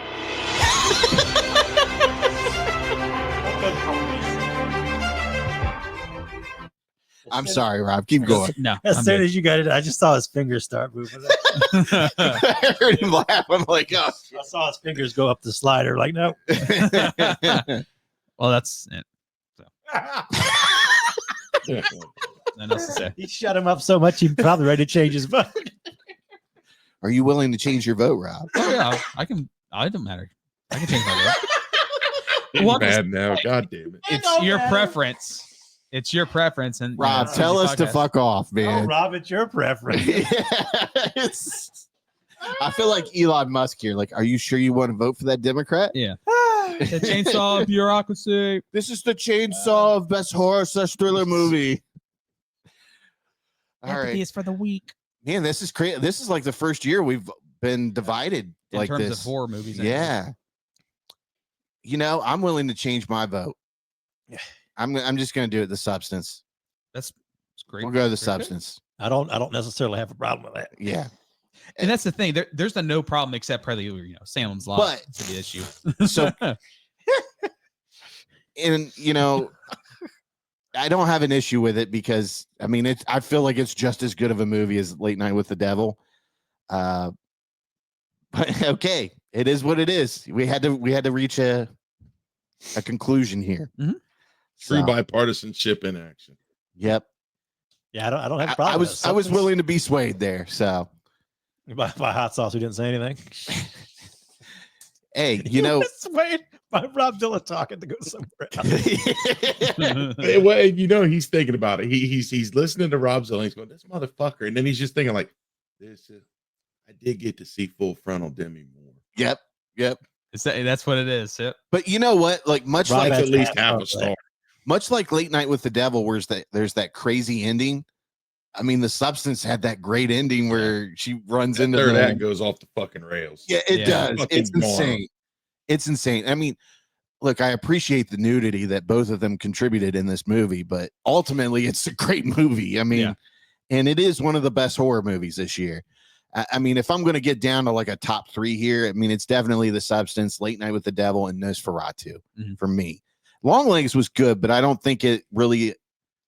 It plays. It's a really safe movie throughout the whole movie, Mhm. and I don't think it eclipses the excitement of these other 3 movies. It's still good, but yeah, that's fair. Yeah.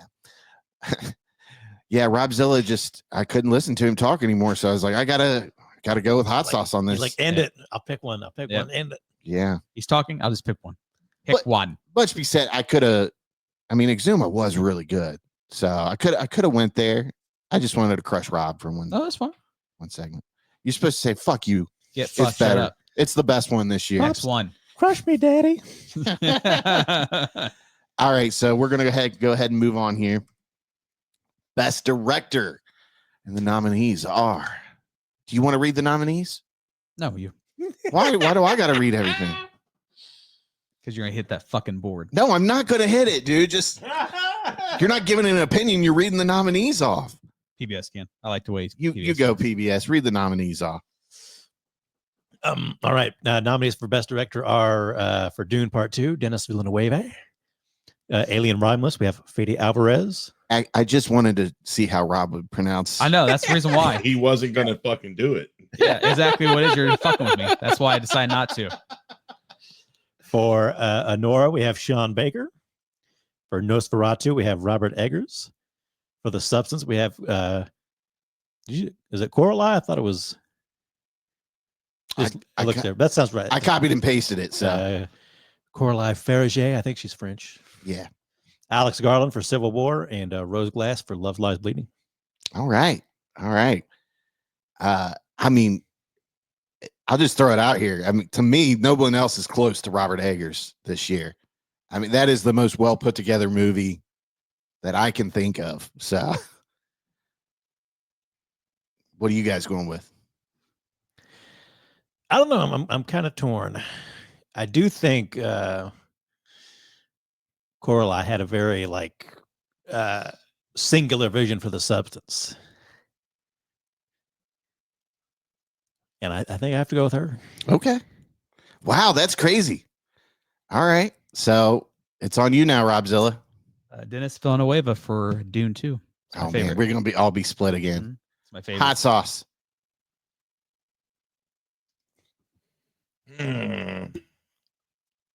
This is a tough one. I liked Civil War like as much as I thought Civil War was put together pretty good. I'd probably have to go Dune Part 2 though. Okay, there it is. Did hold on a second.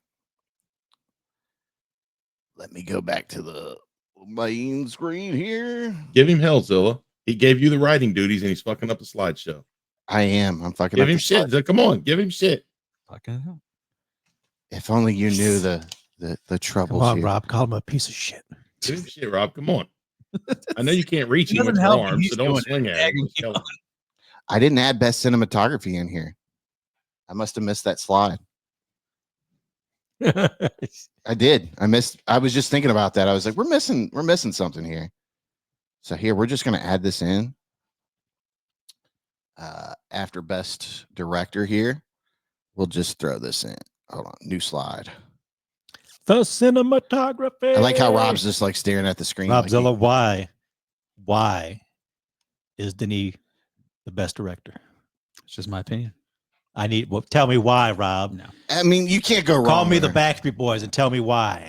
Tell me why. I need your analytical mind here, Robzilla. Why? I need a why. Tell me why. All right, so here we are. Let me get back to this. Put this back on the screen here. All right, so best director is Denis Villeneuve, right? Yep. All right, sounds good to me. I think Dune Part 2 was kind of overrated. I thought it was one of the better movie experience. Like, I thought it was better than Part 1, but if I, the best movie experiences I had in theater this year were probably Dune and Nosferatu. And I didn't care for the first Dune movie, but I thought it was really good. The score was good. And it was just this big epic movie event. So didn't do it for me because I'm a fan of the book too much. Just didn't do it for That me. might do Could it, 'cause be. I know you and you really like you like the original too, right? Parts of it. So I know you really like the books, though. Yeah. All right.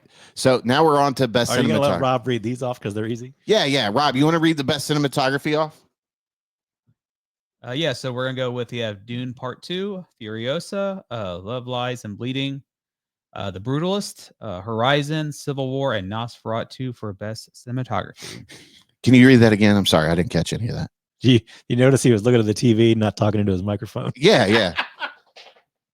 One more time. Come on. Give us an epic Give us the voice. Yeah. The voice. So we're gonna have Get your for announcer best voice on. cinematography. We have Dune Part 2, Okay. Furiosa, Love, Lies, and Bleeding, The Brutalist, Horizon, Civil War, and Nosferatu.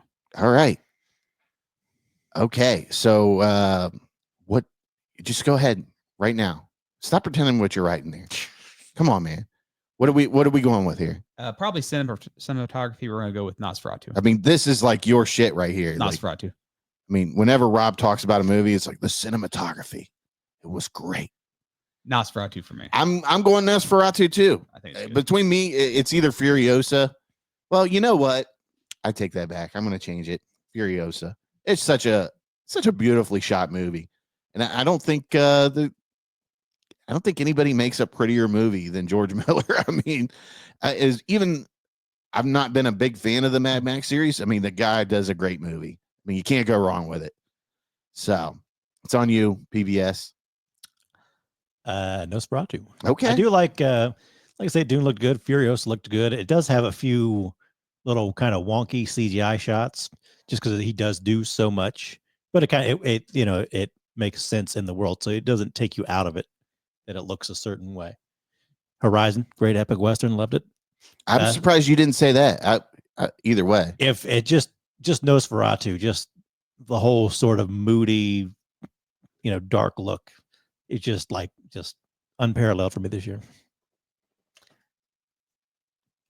Okay, so hot sauce, it's on you. I'm looking. I didn't finish Nosferatu yet, so I don't feel like I should be able to say that's my choice, but I'm gonna have to.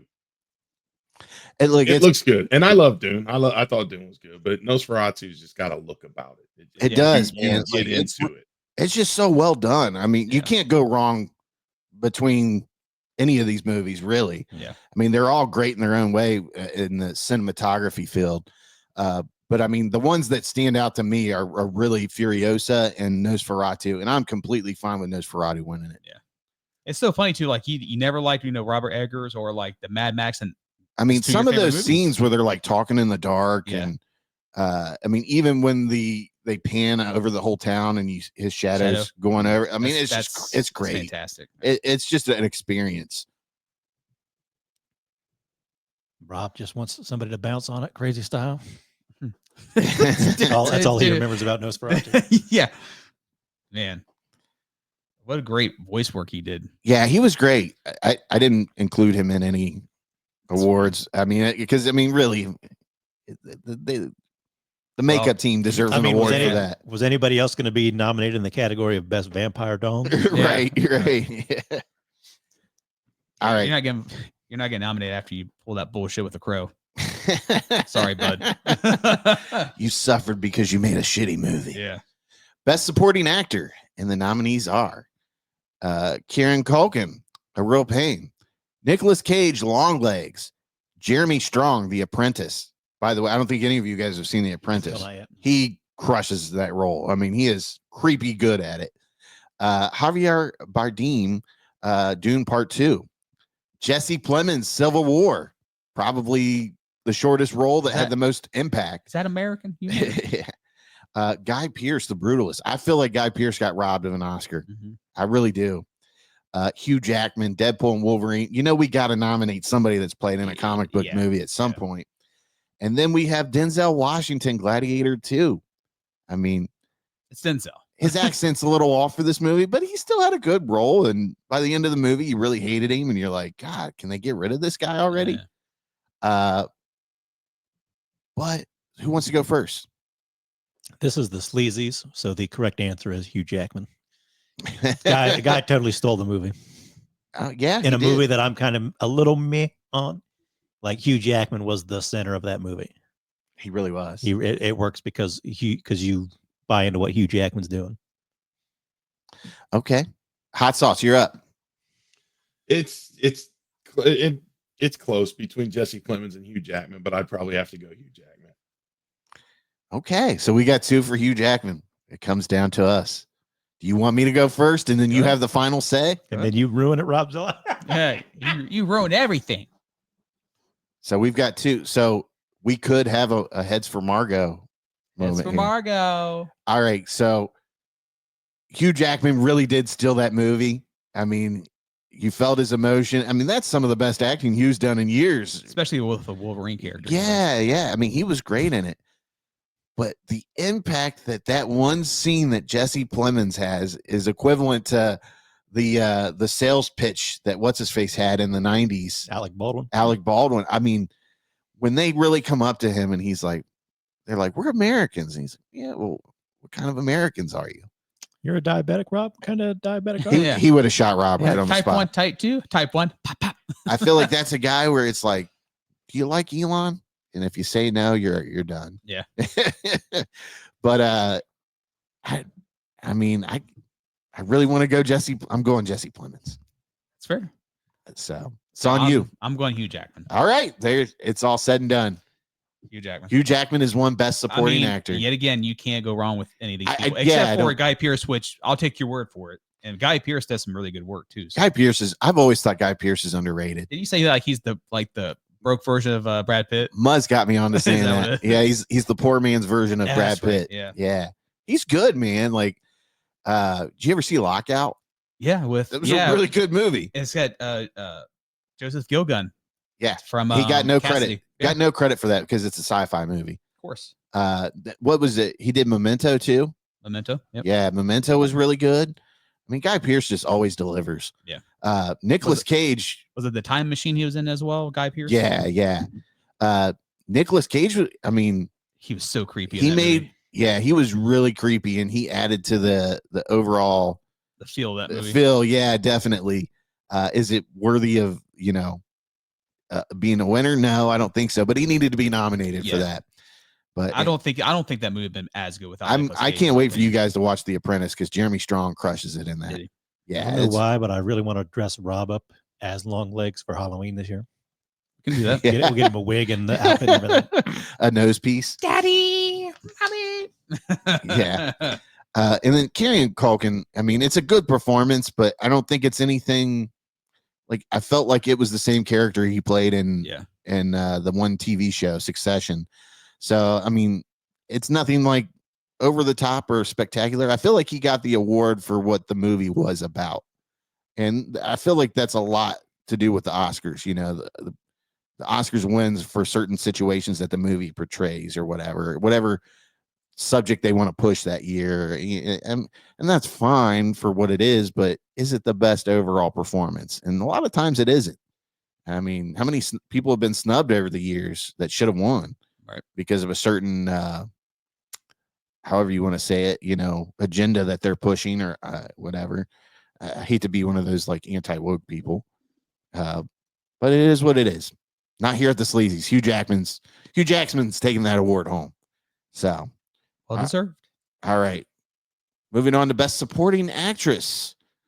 The nominees are Florence Pugh, We Live in Time. It's a nice little emotional movie if you're into that. She gives a good performance. She hits a guy, which is Andrew Garfield. Then they kind of fall in love, get married, have kids. Long story short, she gets sick. She wants to do a cooking competition while she's got cancer. It's a good movie, though. I had to throw this one in here for PBS. Is this Micah Abdullah? Snack Shack. Snack Shack, definitely underrated. One of my favorite movies of the year. It was a really good film movie. I mean, I'm surprised a lot more people didn't talk about it. I think it just didn't get like a big theatrical, and it kind of went to Amazon Prime early, and A lot of those movies kind of got lost in happen, the shuffle. yeah. All right. Then obviously we have Margaret Qualley from The Substance, and she gave a good. I mean, it's a solid movie all around. I thought she got the shaft from the Oscars too, but not here at the Sleazys. You know, we nominate. You know who we Here think at the is Sleazys, they give them the shaft. yeah. You know how sleazy is. And then you got to nominate Katie O'Brien for Love Lies Bleeding. I mean, that might be like one of the best movies this year overall. And it got no love from the Oscars. Not even a little bit down. It didn't get one nomination. It got so little attention from the Oscars. I had to go back. Like, did it come out this year? Yeah, last year? I was You have to double surprised. check on some of that stuff. I feel like that was one of the better like directed movies, and it was just a really good movie. And then we have Lily Rose Depp for Nosferatu. So, who would like to go first? I'll take it. I ain't went first yet. I don't think. If it was early. I got to go Margaret Qualley. The Substance. Like it's not even up for debate. It's not even a question. Good pick, sir. Not even up for debate. If anybody else gets nominated, we're fighting. So Robzilla, would you like to square up with him? Yeah, I'm gonna go Katie O'Brien. Okay, all right. Katie O'Brien, PBS. I'm going Katie O'Brien as well. Oh man, Did you not? I was like, didn't you fucking hear me? You know, to me, it really comes down to Margaret Qualley and Katie O'Brien. Yeah, I'd go either way here. That's how I feel with both. It's between those two. But I really want Margaret Qualley. That's what I thought you might I'm say. going. Yep. So we're locked up here. So we need a coin. We need a coin here. It's 2025. Who fucking carries a coin? Hot sauce. Are we doing tails for Margaret? Tails for Margaret, baby. Tails for Margaret. Do you have a silver dollar on you? No, that would so be PBS. I bet he has a $2 bill. Sacagawea gold dollar. Actually, it's the Ohio dollar. Of course. Do you just carry that in case somebody ever ask you it might be a life or death situation. Put it up to the camera so you can see. Show my coin. Well, you can't really see it. It's just you can Google what an Ohio dollar looks like. It's not the same. Yeah, it's got a thing about slavery on the back, and that's DEI now. So we'll probably get rid of that. Done. It's done. Tales for Margaret. That's the only thing we say about that. Tales for Margaret it is. So what are we doing? What's the call again? Tails for Margaret, and then heads for Katie. Heads. God damn it. God, we thought we had that locked. Hot sauce. You didn't let Robzilla call it. You should have let him call it. He'd have screwed it up. So Katie O'Brien's got it. Love Lies Bleeding. I'm happy for that because they got totally shit on for award season. Yeah. She, like I said, she's really a force in the movie. So Margaret Qualley in The Substance is, putting on a show to rival Demi Moore, who was having one of the best performances in forever. She's what's her face's daughter? I can't remember The chick that played in Michael. That was like the love Andy interest. McDowell. Yeah, that's her daughter. Yeah. She did an interview where she was talking about her mom. Like, none of her family can see her movies because they're so out there, And she did her mom's little like country accent, like spot on. I was like, oh man, that's her mom. Yeah, as soon as she does the voice, you're like, oh, yep, I can hear it, see it. Hey, will you do me a favor? Will you just unplug that? That thing is done. Yeah, just unhook it from that. There we go. That thing's just bothering me, like flashing nonstop. It's supposed to be on a fade, and it's hit. For a second, I thought you wanted me to unplug Robzilla. Yeah, you can do that too. All right, rip out his monitor. All right, let's see here. Best actor now. The nominees are Timothée Chalamet, Dune Part 2. And yes, we are snubbing A Complete Unknown. We just could not get to it this year. So sorry, but you got nominated for one of your movies, dude. And then Sebastian Stan, The Apprentice. Hugh Grant, Heretic.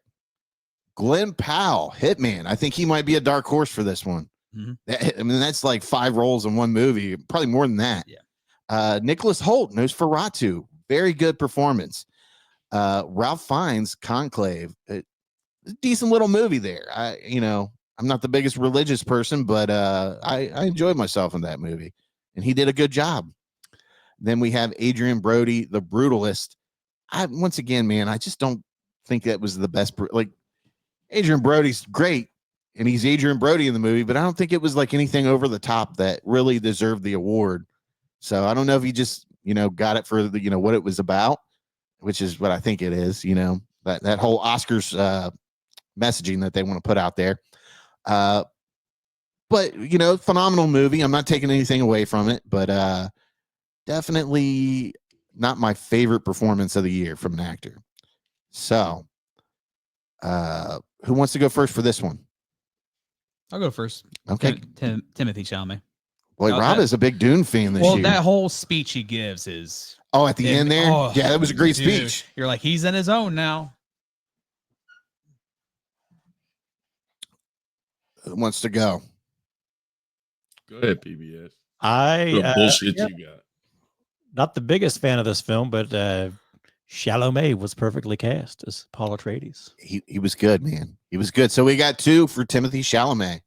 Man, we might get another coin flip here. And nobody else like super duper. Like everybody else on here is a good actor, but nobody else kind of like, this is the year of the Chalamet. The year he really did crush it this year. Yeah. Hot sauce. It's between the 2 at the top, Timothée Chalamet and Ralph Fiennes, but I'd probably go Timothée Chalamet as well. Ralph, it's good, but Dune, he locked it in. Like it's Ralph Fiennes. He's supposed to be good. I felt like Dune and like Deadpool and Wolverine were like the movie events of the year, and like Rob said, Rob swayed us all in that fucking speech at the end. Mm-hmm. God damn, dude. Remember that one year when Hot Sauce was just like so amazed by Rob's response? He fucking nailed it on this one, man. Every year he sways us on something, So Timothée Chalamet is the winner of Best Actor for 2025. It's still like one of the best speeches. It's so good. Yeah. and of course, like the memes that came out for Dune. Are we gonna get a Dune 3? I haven't even watched the Dune show. Yeah. No, I haven't watched the show either. Was it Prophecies or some shit like that? Wasn't like 1,000 years before that or something like that? Yeah, about the Benny Gesserit witches. I think the script is almost done for the third one, I think. Yeah, I feel like Ralph Fiennes was really great in that. And then, Glenn Powell just needed to be nominated. Yeah. Because, that was he was all kinds of people in that movie. He was definitely, he was cooking. Stretching a little bit in some of those. Yeah. The way he played different characters in a way. So have you heard like the rumor or fun fact that he might be doing Texas Chainsaw Massacre? No. Yeah. What would he do? I guess he like star in it and produce it. Be a guy that gets cut up? Yeah. He's going to be Leatherface. If he's in Texas Chainsaw Massacre, I demand that he gets killed and Leatherface wears his face around the rest of the movie. That's the only way to do it. So it's Glenn Powell killing people, but a fat Glenn Powell, you know? But it's like just his face stretched over Robzilla's face. Yeah. That would be great. I'll be beautiful. All right. So it's time to move on to Best Actress. I feel like this is going to be a little dicey here. We might all agree on it. And we might be fighting. We might have another coin flip here. So should I go first on this and leave it out to the rest of you guys? I mean, sure. Okay. Well, the nominees are Mikey Madison, Honora. It's a great film, by the way. She takes her artwork seriously. She commits to her artwork. I had to double check. I'm like, is that really her doing that? This could have been a porno, man. I mean, well, I might have been it might have been hot sauce. He's like, it's showgirls with better acting. That's exactly what it is. I feel like one of you guys said it wasn't. It was PBS. Oh, okay. Well, you know, she wasn't really a sex worker in Showgirls, was she? She was just a show dancer. She was show dancer, but then I think she started. Well, she meets one guy. Well, yeah, she was trying to. So she was a woman doing what she needed to do. Yeah, I don't remember. What did she solicit herself for sex in that one? No, I feel like she just met a rich guy and was fucking got caught up in some shit. Yeah, like this one, she's full on. It's funny in Honora, you know, she's like very defensive when people call her a hooker or whatever, and she's like, "No, I'm a dancer." But meanwhile, she's taking 15 grand to go fuck a Russian dude or whatever. Russian fuckboy. But yeah, I mean, if they showed penetration, it would have been NC-17. Yeah, I mean, close. Really, the dude's pounding her ass, and you're like, Jesus. How'd you go slower? Yeah. She's like, you know, you'd be good at this if you just like held off a little bit. But then you don't feel like you got your money's worth twice for 15 grand or 8 times for 15 grand. Right. I did laugh the part he goes to the door and he's still got a hard on and open the door. He's like, that was pretty funny. How much money did she make just for that? I mean, she cleaned up on that. There's no way she shouldn't even be that fucking depressed. She make like 75 grand or something like that for one week. She had to. I mean, she's doing okay for herself. I love the ending of that movie, man. Like Jesus. She obviously like uses the guy to get some relief from her situation. Yeah. And the gravity of her situation, like she's not escaping her life. Yeah. It just hits her, dude. And then it ends and you're like, damn, that was good. Yeah. I laughed too, by the way. Yeah. Kristen Stewart, Love Lies Bleeding. You know, I think PBS and I were really big on this movie. I mean, it's just great. Case do, baby. Demi Moore, who got snubbed at the Oscars. Of course she did. For The Substance. She won everything else but the Oscars, which was kind of weird. Normally when people start sweeping, they get the full sweep in the award season. But they were not about giving it to her. They gave it to Mikey Madison. And, you know, I had to put this in here. Willa Fitzgerald, Strange Darling. I thought she gave a great performance. And we need to, you know, here at the Sleazys, we don't discriminate against actors and actresses that are in the horror movies. I mean, it's just because you're in a horror movie does not mean you don't give a good performance. And for some reason, these other big award shows really snub the actors in horror movies. I don't understand it. Like, you must think it's just it's beneath the craft or something like that. Yeah, I mean it's a performance, and if it's great, why not nominate it? Yeah. And she was really good. I mean, she played a lot of people for fools in this movie, but I enjoyed it. Then we have Micah Monroe, Long Legs. I feel like Micah's she's been nominated a bunch in the Sleazys. Yeah. Over the years. We'll have to go back and look at that, see how many times she's been nominated. And then we have Kirsten Dunst's Civil War. You know, Kirsten's such a polished actor. Yeah. I mean, why not? Yeah, you have to throw her in here. She gave a great performance in that movie. And you know, a lot of that her performance kind of like pushed the movie forward and really encapsulated you in that feeling of them being in a war environment and stuff. Her sneaking in like right in on situations, and you know, the cinematography in that where they're snapping those pictures. It was great. And that's probably one of the more terrifying movies too, of how that could really be. And I think she really elevated that movie as well. Well, yeah, I mean, you look at how divided our country is too, and you're like, this could be a possibility one day if we don't come to some agreement on some things. You know, there could be states that secede, and shit could get real any moment. And we've been fortunate enough to avoid it for how many years now. So, but good movie though, good performance, and had to nominate her for this. Oh, of course. So what are we going with here, guys? Who wants to start this off first? Just go ahead, Robzilla. Get it out of the way. I'm gonna go Micah Monroe. For me personally. For Long Legs? Yeah. Okay. I thought she was just really different character. All right. For me. Hot Sauce, you want to go? Yeah. I feel like okay. let me just try to sway you here. The ass shake from Mikey Madison is should it? I mean, that dance solo in the living room should be enough, right? Yeah, it should be. It really should be. Yeah. Now, are you trying to sway my vote? Damn. Are you trying to sway my vote to your side? Are we looking at where you're going to go with this? Or are you just trying to sway my vote so I don't possibly pick? I'm just trying to make it interesting. Oh, okay. All right. When she does that horror movie recently, I feel like she was for like, Scream. Yeah, I would have. I would want to know now. I would have. You knew. I would have printed that fucking scene out and had her autograph it. I know you would. I'm like, hey, give me a copy of that too. I'm gonna ever sign it. I would have probably gone with Demi Moore any other time, but you just kind of swayed me there a little bit with Kirsten Dunst with Civil War. Yeah, she was good in it. That's good. Yeah. She was good. And I mean, let's be honest. I mean, a lot of, the things that make Demi Moore good in that. I mean, obviously she has the full frontal nudity, and it's more the situation. Why don't you just make you a favorite nudity category? We should. Let's say that should be up. We there should. now. We really should. Best nudity. Well, like MTV had like best kiss in their movie awards. Yeah. Why don't we have best nude scene? Best fuck scene,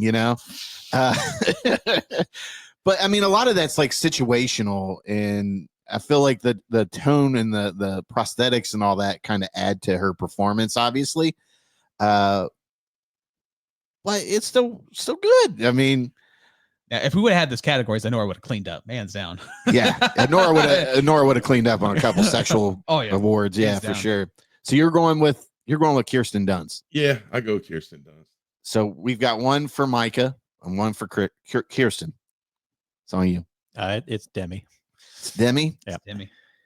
Yeah, I gotta go. Just throw it out Really? there. I'm surprised with that. I do think Mikey Madison was just okay. She wasn't bad or anything. I that think, accent, man. You She pull was that accent off she was that all note. Brooklyn accent. yeah. The most acting. You let a Russian guy pound you in the ass and the most acting she did was when she got upset. She started yelling in a Boston or in a Brooklyn accent. That's, Now you fucking work for him. Oh, those scenes where she's fighting with the other strippers are hilarious. Yeah. So you're going to me. Yep. I'm surprised. I figured you go with Kristen. I mean, she's good, but I mean, Kristen or Kirsten? Kristen Stewart. Is it Kristen? Yeah. No, it's Kirsten. Kristen Stewart. Kristen Different Stewart. person. Yeah. Why is it that her name is spelled K-I-R? Bro, you're talking about Kirsten Dunst. He's talking about Kristen Stewart. Yeah, Oh, Kristen Stewart. You're talking about two different people. You're going to Kristen Stewart then. Okay, sorry. No, sorry. I'm going with Michael Monroe. I'm surprised he didn't go with Kristen Stewart. Oh, okay. Yeah, with it being Yeah. Love Lies Bleed. Sorry, Yeah. I'm out there today. It's okay. Did you have a gummy, sir? How many No. edibles have you had? I did not have anything today. You Taking been- edibles to get through dealing with Zilla. virus. I've Let's seen. say he's next to me. I thought you were going with the Civil War. Sorry, I was just. He's been kinda- talking to me too long. He's getting confused. Yeah, that happens. You ever talk to somebody and they like fuck you up? Like Apparently it's happening somebody. now. Yeah. Well, no. I was just. I was thinking about Kirsten. Yeah. I was looking at it when you said it, so Yeah. it just kind of flew over. Robzilla's using the Dune voice on you. Right, he is. Thoughts, you don't know. That's on me. Sorry. That and I've stared at these all weekend, so everything's together. kind of Blurred blended together for me. Okay, so you're going with the me. So we've got one for Kirsten Dunst, one for Micah Monroe, and one for Demi. I mean, I really enjoyed Demi Moore and The Substance. I really did, but I feel like the better overall performance is Kirsten Dunst, man. I'm going Kirsten Dunst, Civil War. I'm surprised by that though. Wow. I figured Demi was going to get cleaned up actually. Like I said, I feel like they did a good job making her look good in that movie with certain situations. I mean, it's a great performance. I don't mean to take anything away from her, but I feel like the better performance when I line it up is Kirsten.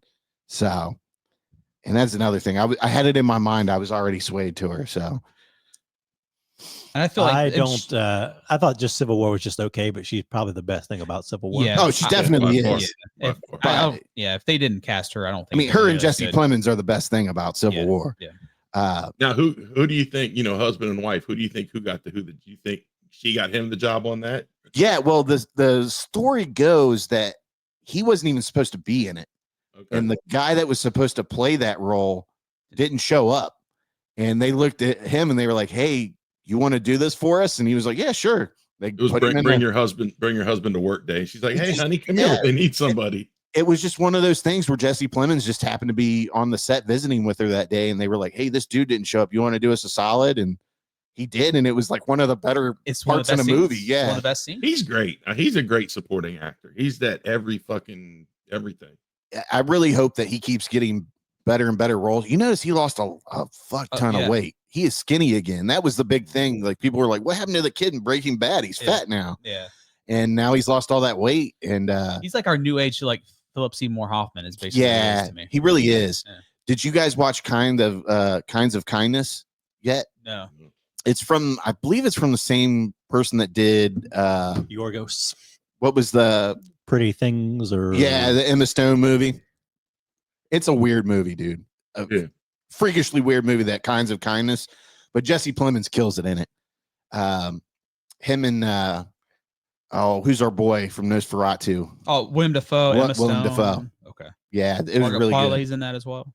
All right. So aside from my Kristen Stewart blunder there, Kirsten Dunst has won this award. I was thinking ahead. Sorry, guys. Jedi mind trick.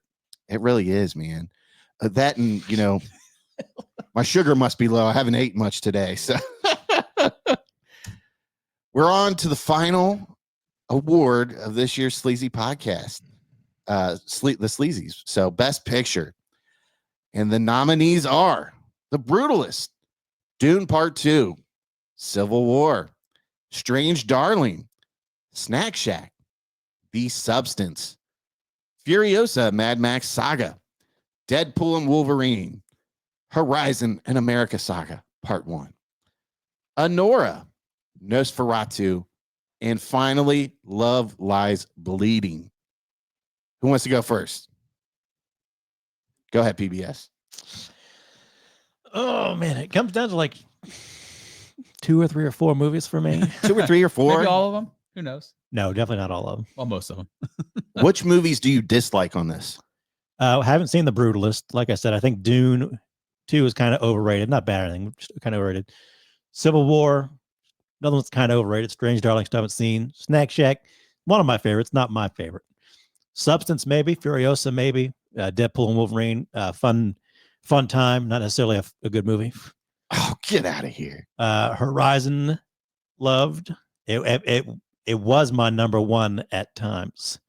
Nosferatu is another one that's probably in my top 5 or 10. Love Lies Bleeding, top 5 or 10. Anora, again, okay, kind of overrated. Okay. If I could just jump in real quick before you say anything, where do you have like musicals like Amelia Perez? Well, Amelia Perez isn't a musical, so I don't have. It totally is a musical. You are fucking retarded. Only made it 10 minutes in. Exactly. Once they started dancing and singing in Spanish, I was done. So as far as you know, they only sung one song. And one song is not a musical make. Yes, that's a musical. Sorry, sir. It's a dance number in a movie. If Robzilla started singing a song right now, you wouldn't call his daily a musical. You just say, "Oh, he sung one song today." That's not even comparable. You didn't even get to where they're talking about penises and vaginas. Yeah, I was done. Eric said, "Wait, there's vaginas in it. I might have to rewatch it." When do they talk about vaginas? I missed the nude scene. Shit. Yeah. What's the time rate on that, Zilla? Luckily, there's the internet, and if I really wanted to see it, I could just look that scene up, skip the rest of the movie. Yeah, I'm not a musical fan, dude. When they start singing and dancing, and it's something that I don't like, I'm like immediately done with it. Little Shop of Horrors is the only musical I love to death this day. I mean, like I like Grease growing up. Seeing that, I don't even care for that. I mean, there's some good music in there. I mean, and that's the thing is they're good music. And when they start singing and dancing like all cheesy and shit, like I'm just done. Like I made it 15 minutes through Amelia Perez. I made it probably about halfway through Wicked, and I was like, it's just boring. I'm done. Like I can't do them. Can't do them. He's watching Grease and like, tell me more. He's like, no thanks. I don't need to know more. No. But I like Grease though. It's good music. So. Like that's one of the few. Like I liked Rock of Ages too, because there's good music in it and it's not cheesy in a way. So, but I'm like, I don't know. There's just something about people singing and dancing to tell a story that just, I'm like, I'm good. I don't need to see this.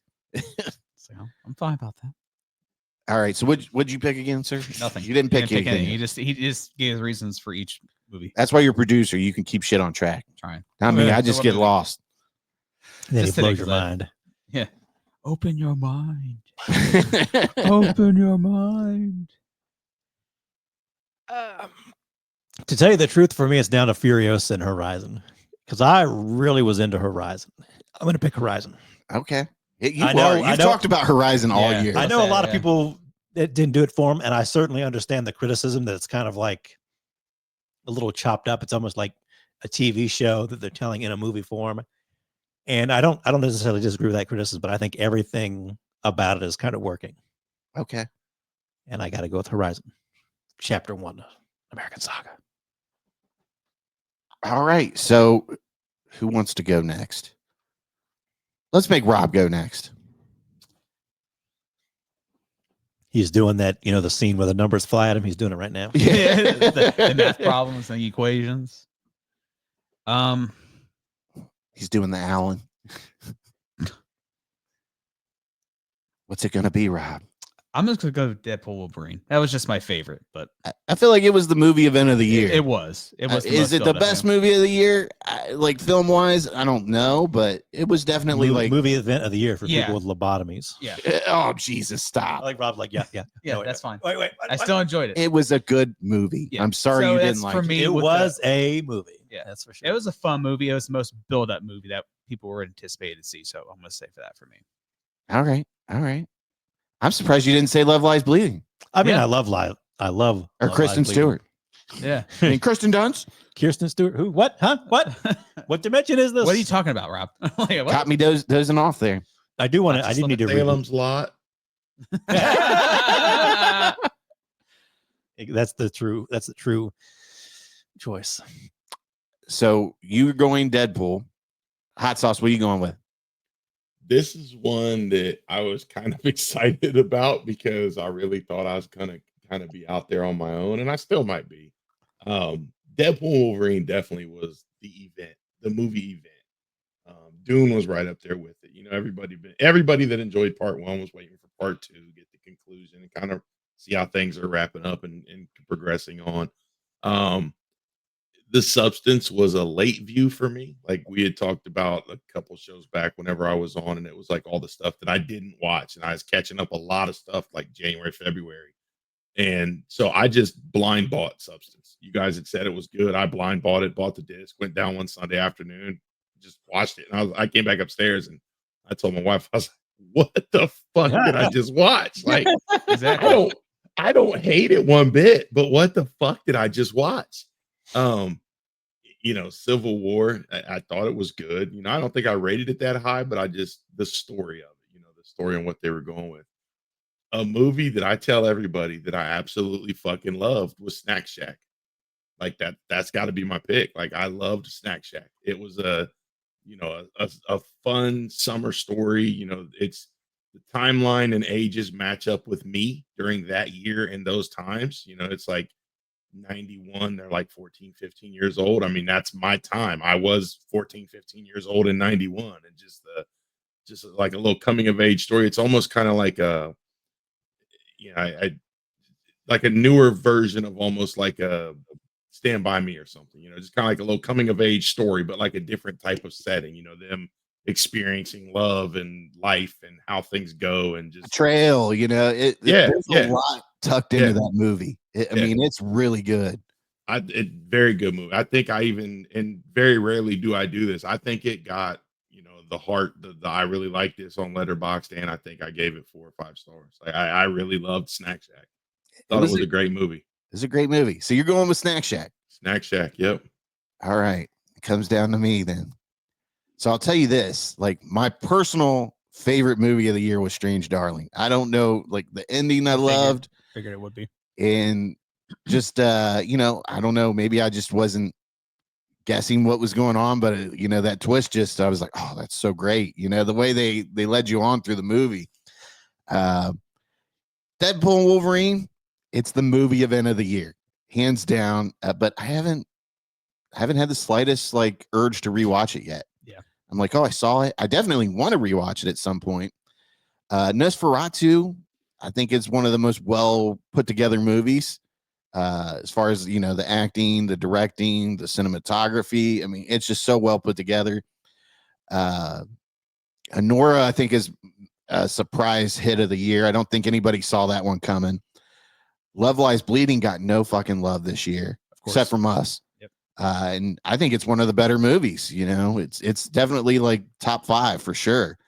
Furiosa was great. Late watch for me. I just watched it last night. The Substance was like the hit that everybody was talking about. So, I mean, it was kind of expected that it was going to be good. And it's so fucking wild. I mean, the way they go all out at the end after just, doing all kinds of crazy shit through the movie. Even Ed Harrison, Love Lives and Bleeding, Yeah, he was great too. Oh, yeah. I mean, that's one where I thought about nominating him for like best supporting actor. It just didn't make the cut. Yeah.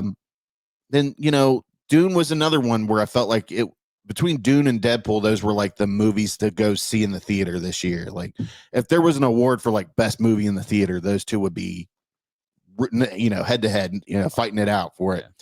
Yeah.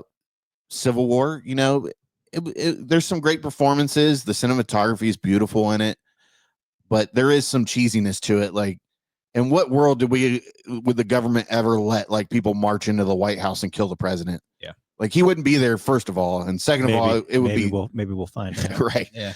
I just don't see it ever happening. Like he would be gone. Most leaders when they're overtaken, they're gone. They're Usually on on a the plane golf somewhere course. else. He'd be in Russia for sure. Mm-hmm. But man, Hot Sauce just nailed that with the Snack Shack, dude.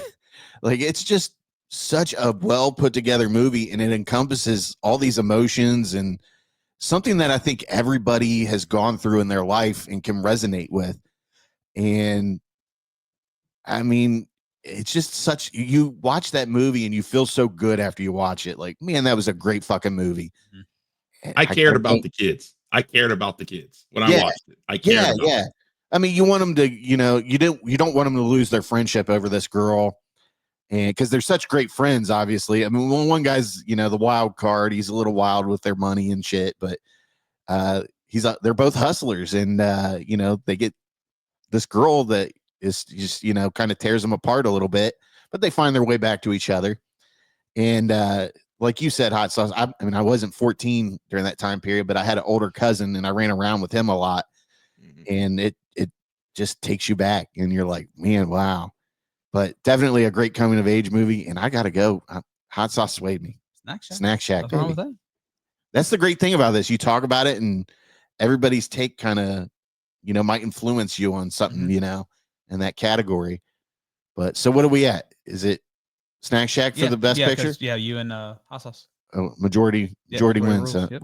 We were really split this year. Yeah. I don't think we've ever been this split in our awards show.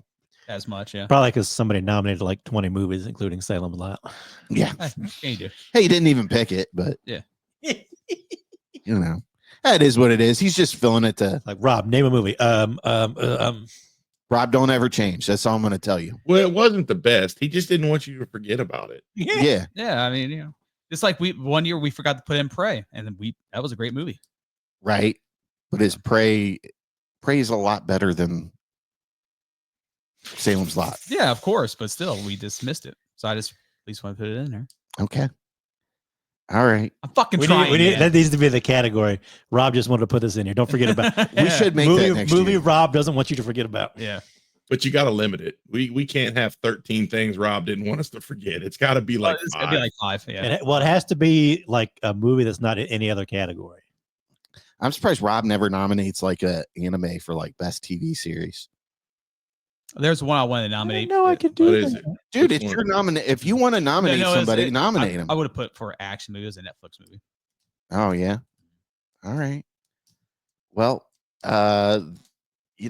this is so if we're gonna recap the winners here, let me see if I can get this. I've lost my cursor. All right, Bane. Was it Yeah, that sound like Bane. So What do we have? How many categories did we have? That's 14 categories. Wow, it's a lot, isn't it?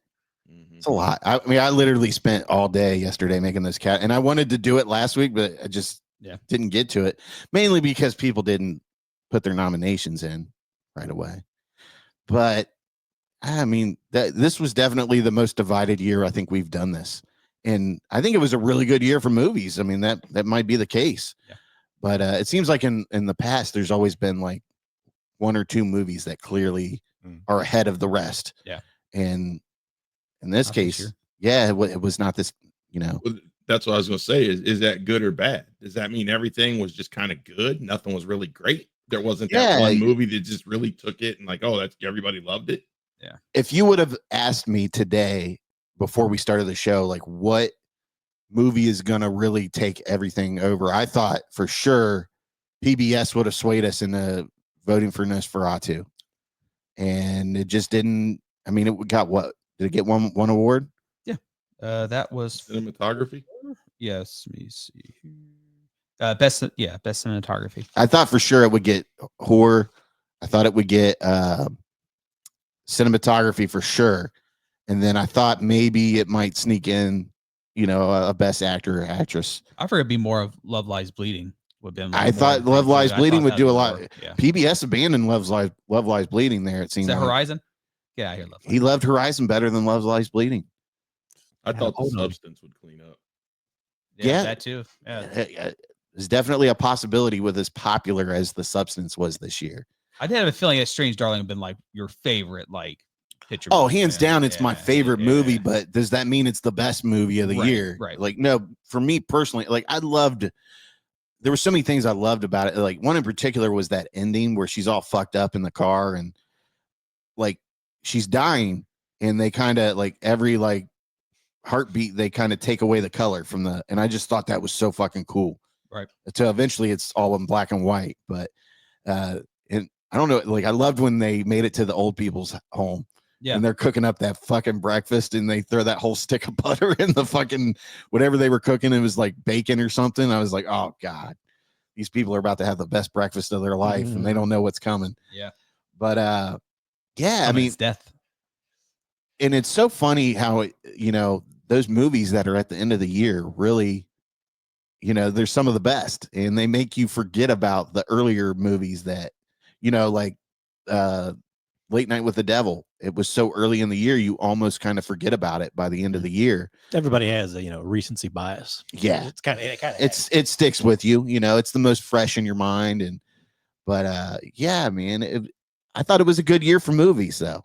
There's a lot of good movies this year. Yeah, and I don't know if we're going to get a whole lot of like these type of movies this year. So obviously there wasn't a whole lot of superhero movies, and I think we're getting how many this year? So those kind of like overshadow the. I'm just happy with Daredevil. That's the only thing I'm worried about. Right Daredevil's been great, man. It's fantastic. That might. I don't know if it's going to win Show of the Year next year. It's going to be hard because you've got Severance, you've got The Last of Us Part 2. It's going to be tough for Daredevil. You guys watched The Pit yet? No. Yes, I love The Pit. The Pit.